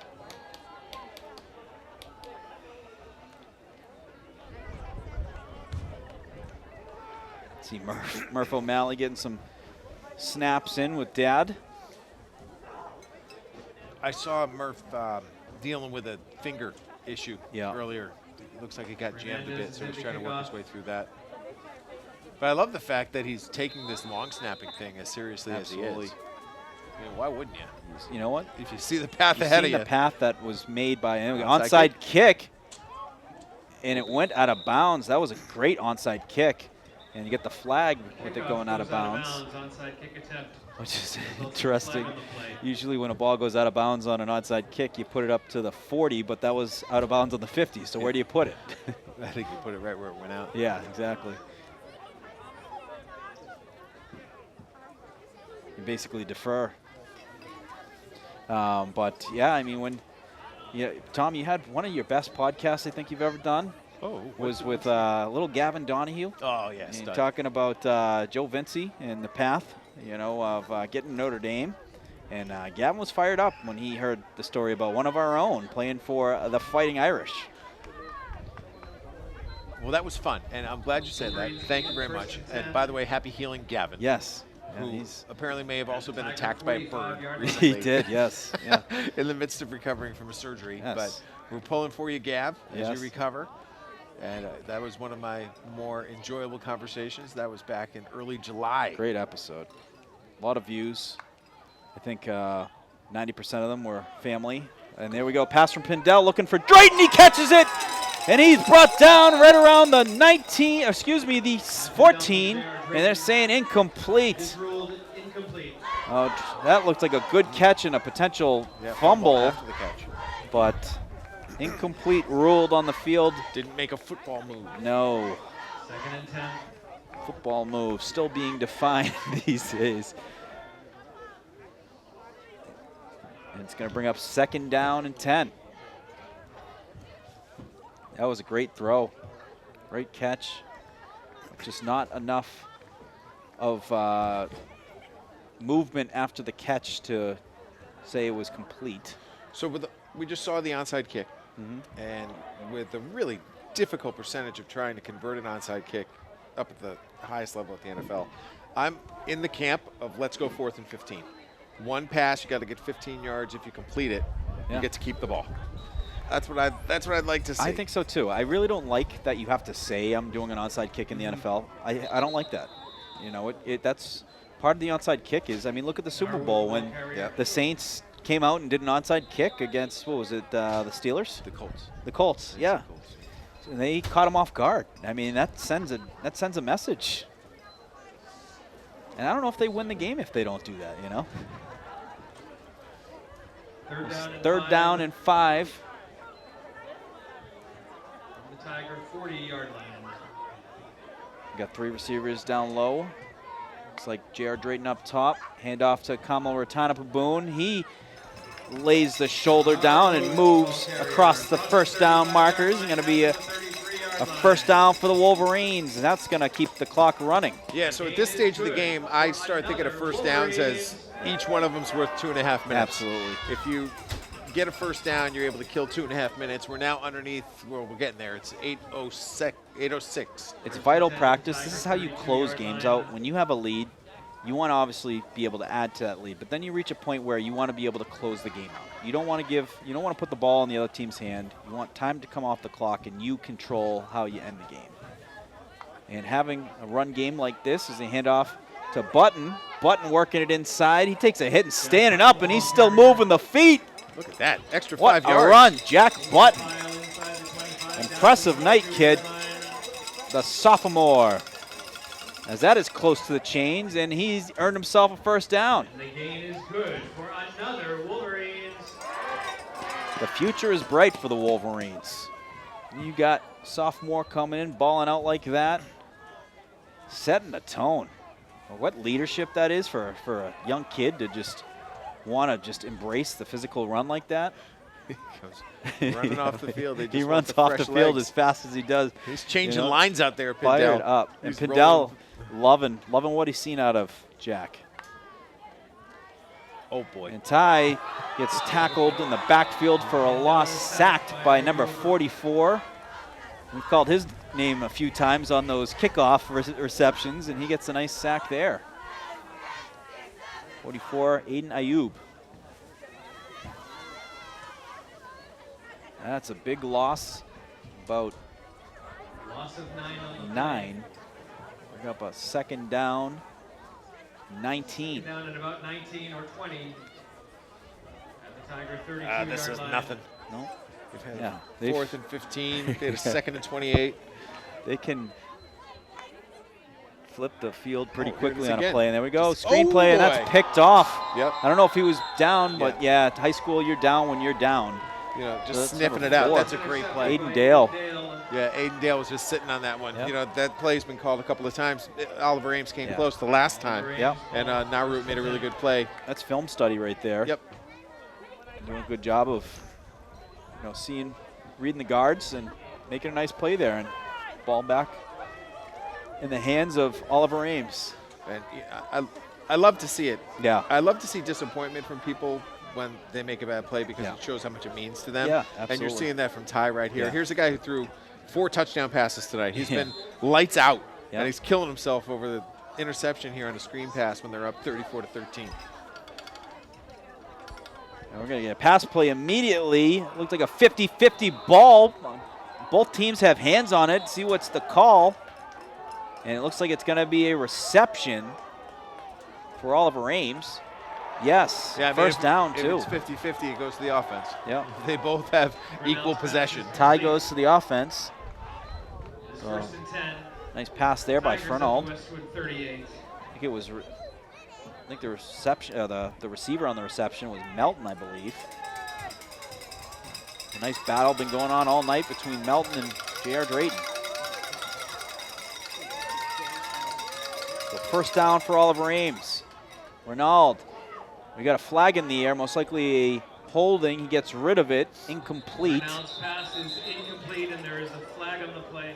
And Keelan trying to say it's intentional grounding.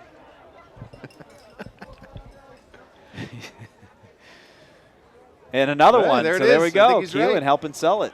So There's another flag after the play. they'll go with the grounding because it's not only just the yardage, you lose it down. So make it second down and 20. Yeah. And, asking Pindell saying, yeah, we'll take the grounding, which, so they're saying holding, declined, and then intentional grounding Holding against by Oliver the Ames, quarterback. the penalty is declined.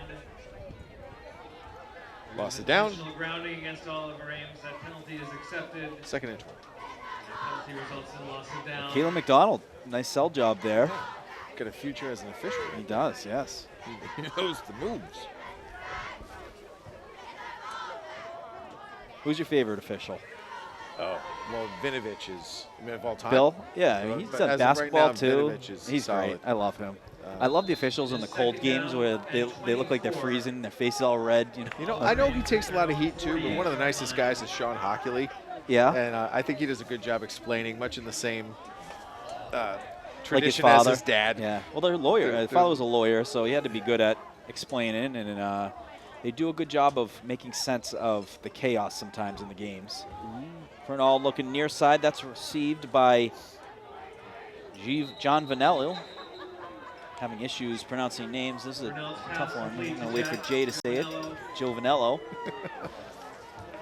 And that is going to move the stick up maybe a yard to make it second down and third down and 24. Also a fan of Brad Rogers and his crew. Is he a newer guy? No, Brad, you'll know Brad if you see him. I like the Bobby Greer. Oh, the you're talking old school. Yeah. Yeah, Jerry Mark Bright, Jerry Seaman, Bobby Greer. There's a pick. And there we go, picked by the Wolverines. That's picked off by Kamal Ratanapaboon. And he gets it across the 50. How about that?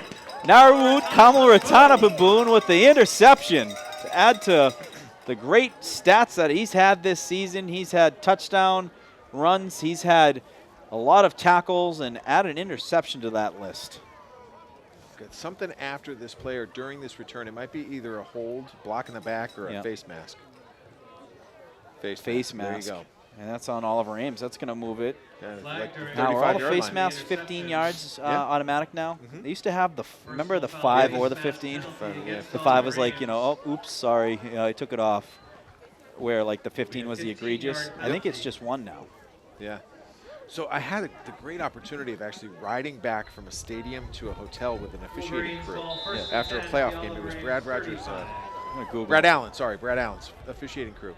And wow, it is fascinating to see how the crew breaks down the game in the ride back to the hotel. Yeah. They detail every single penalty, who called it, Oh, time Brad on the clock, Allen. Oh, everything yeah. else. You know Brad Oh, Allen, of yeah, course. yeah. I think I said Brad Rogers. There is a Brad Rogers who's also a referee, but Brad Allen's what I'm talking about here.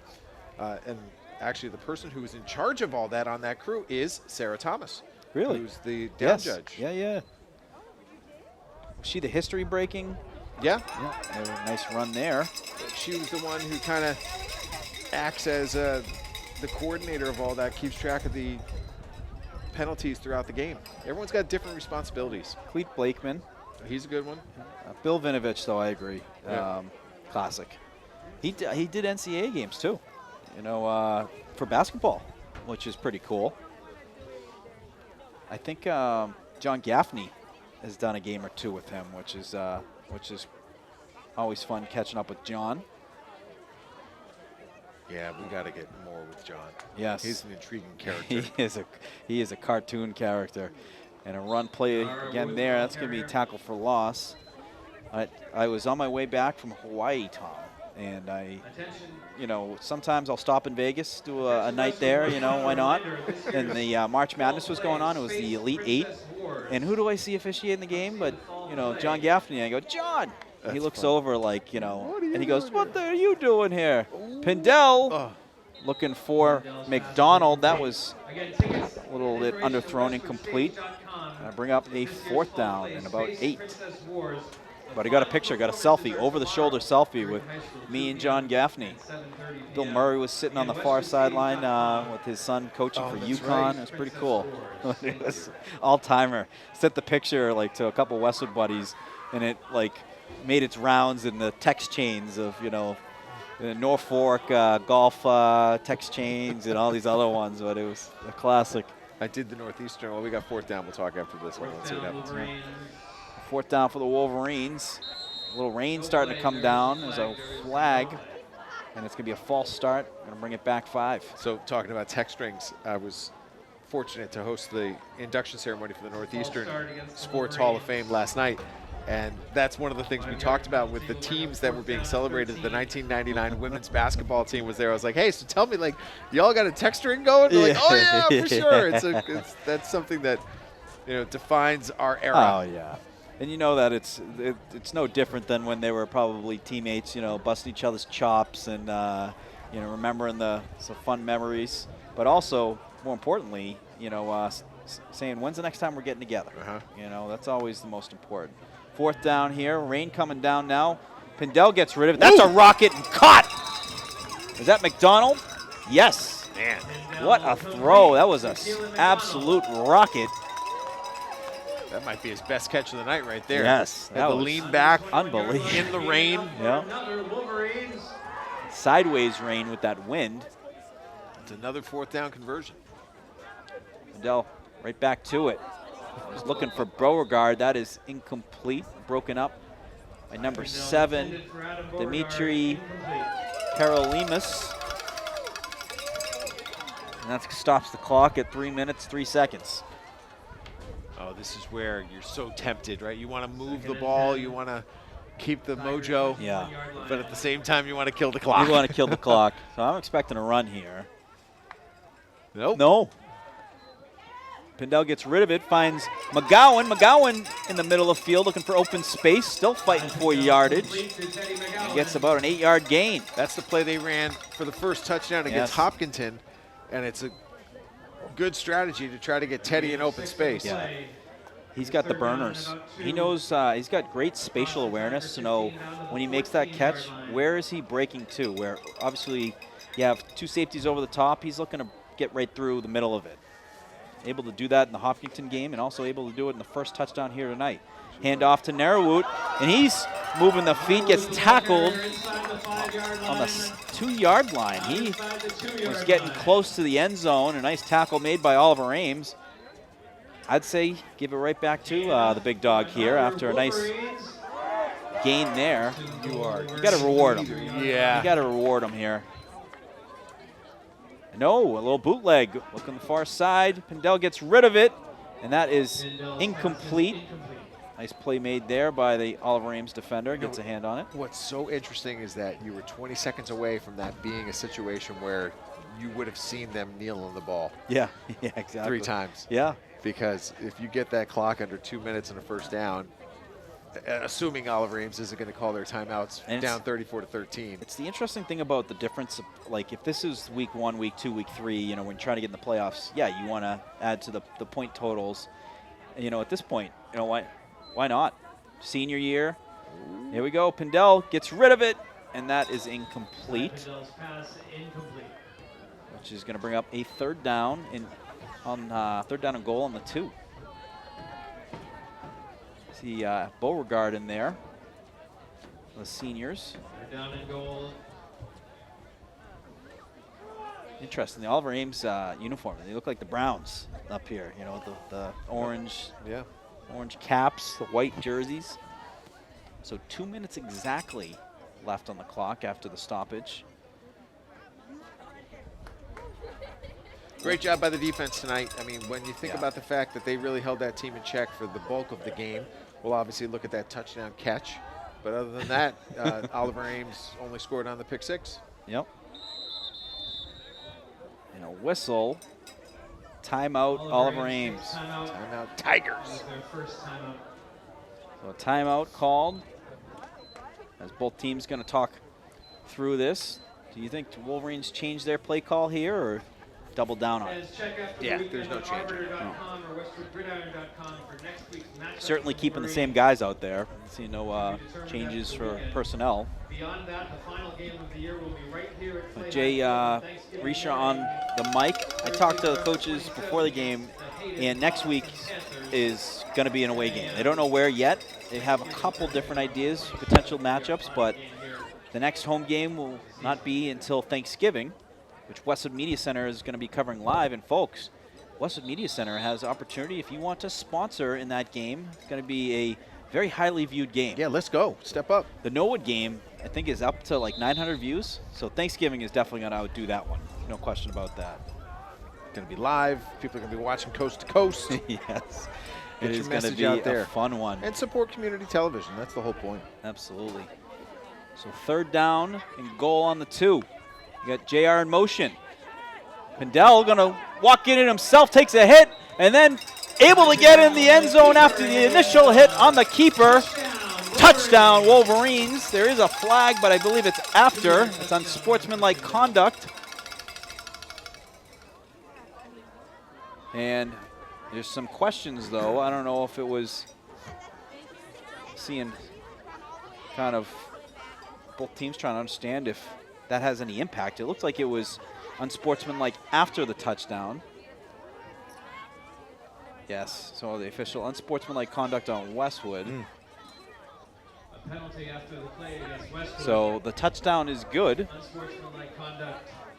and it's going to be on the kickoff. So unsportsmanlike conduct after the touchdown. That gets the Wolverines to 40. So Extra point will make it 41. we have one key assignment before Thanksgiving. Yes. Identify number 53. Yes, that is my top priority right now. Yeah. I think I'm going to go down to the field immediately and find out who that is. Maybe even just interview him. You know, they need to change the Dos Equis commercials to the most interesting man in the world is number 53 for your Westwood Wolverines. That kick is good. That makes it 41 for Wolverines to Oliver Ames 13. What a difference it makes when you have a kicker Oh, yeah. who's rock solid. Yeah. You know, I am surprised to a certain extent that he hasn't had the opportunity to kick a field goal because Yeah. he is He's got the so boot. rock solid. But it comes down to offensive philosophy. A lot of times when there's a fourth down on the 15 or so yard line, Brad's more inclined to go for it. Yeah. We've seen a lot of that. And also the success of finishing drives. Yes. I mean, no need to kick a field goal when you're No. scoring touchdowns. Yeah. And he's great on the kickoffs, too. It's very unpredictable. But I'm going to see if I can ask right now one of the coaches who 53 is. Oh, all right. I love it. We're doing some research on the go. That is Morgan Donahue working for all of us. Okay. All right. We've got Thomas Minerva. We have gotten the report. We feel like this last minute and 54 Thomas Minerva. should be the Thomas Minerva The minute. most interesting man in Westwood. A lot of jumping jacks. Let's hear it for your Westwood Wolverines cheerleaders. I will have that on the roster for us, ready to go for Thanksgiving. Yes. Give that the old update here over the next 48 hours. And I think we got to do the Murphy update. The Ben and Mike Murphy update. Yes. They swapped jerseys. One went 15, one went 8. Oh, the ball loose. I hope he's okay. Recovered by Kickoff is fielded. Oliver Ames. Felton's on it again. Jacob Melton jumps on it. Melton, not Felton, He sorry. was shooken up, but I think he's okay. As Oliver Ames gets the return, a minute 52 remaining. Wolverines up 41-13. Tom Lydon, Matt Grazza, Morgan Donahue here, and absolutely delighted to bring Wolverine football action to you on Westwood Media Center. All right, some new faces on the field right now. Nico Casaldini is out there, number 56. We've got Ender Jersky, number 67. We've got Thomas Minerva, number 53, taking the field. Number 25 is out there, Ryan Petrus, who's a sophomore. Yep. McGowan's a sophomore, number 17. Alex Blaney, is that 24? 24, Alex Blaney, freshman. He had his first varsity tackle last week. Kyle O'Shea out there as well, number 20. This is awesome to see. A little pitch play. Couple missed tackles. Running back getting downfield, tackled by Petrus. That was a slippery run there by the Oliver Ames running back. Gets a nice gain and able to get the first down as the clock stops. Here comes First Maddox down. Rodriguez, number 62, onto the field. Adam Beauregard, one of the senior leaders, back on the field. As Alex Blaney walks off. So there is a penalty. It's going to bring it back. But I think it's a spot holding. So it's holding from where it looked like a downfield hold. Which will bring it looks like, basically to the original line of scrimmage. First and 10 Tigers from their own 30-yard line. First and 10 Tigers on the 30. A pass near side. Tackled, brought down by the 40. Tackled by O'Shea. Kyle O'Shea, younger brother to Max O'Shea. And great to see some of the youngsters out there. From their own 42-yard line. Been having a heck of a year on the JV team. Undefeated this year. Incredible. Again, 1 loss in 3 years. Undefeated as 8th graders, 1 loss as freshmen, undefeated as JV players. These guys ball out too. They play smash mouth football. I'd absolutely love to see it. There's Castledini Being going after chased the down, quarterback. gets rid of it, and then caught and tackled immediately by Petrus. Renowned I complete. stand corrected. I apologize. That was Maddox Rodriguez Maddox going Rodriguez, after the yeah. quarterback. Sorry about that. Yep. Good to see Maddox out there, one of the senior leaders on the offensive line, now getting some good looks here on 2nd and defense. 3. The Tiger 49-yard line. Excuse me, I think Maddox is a junior. We're killing it, Maddox. 23 seconds remaining. Oh, give There us a goes sack, Maddox. Come on, Maddox. Yes, boy. Let's go. Maddox, as well as Peter Holmesy on the sack. Help from number 62, Maddox. Love to see it. Fired up. Maddox is fired up, and so are we, and He his said- teammates. He basically said, all right, guys, I'll give you another shot. Yep. A chance at redemption. That was the real Rudy play right there, the real sack, not offside.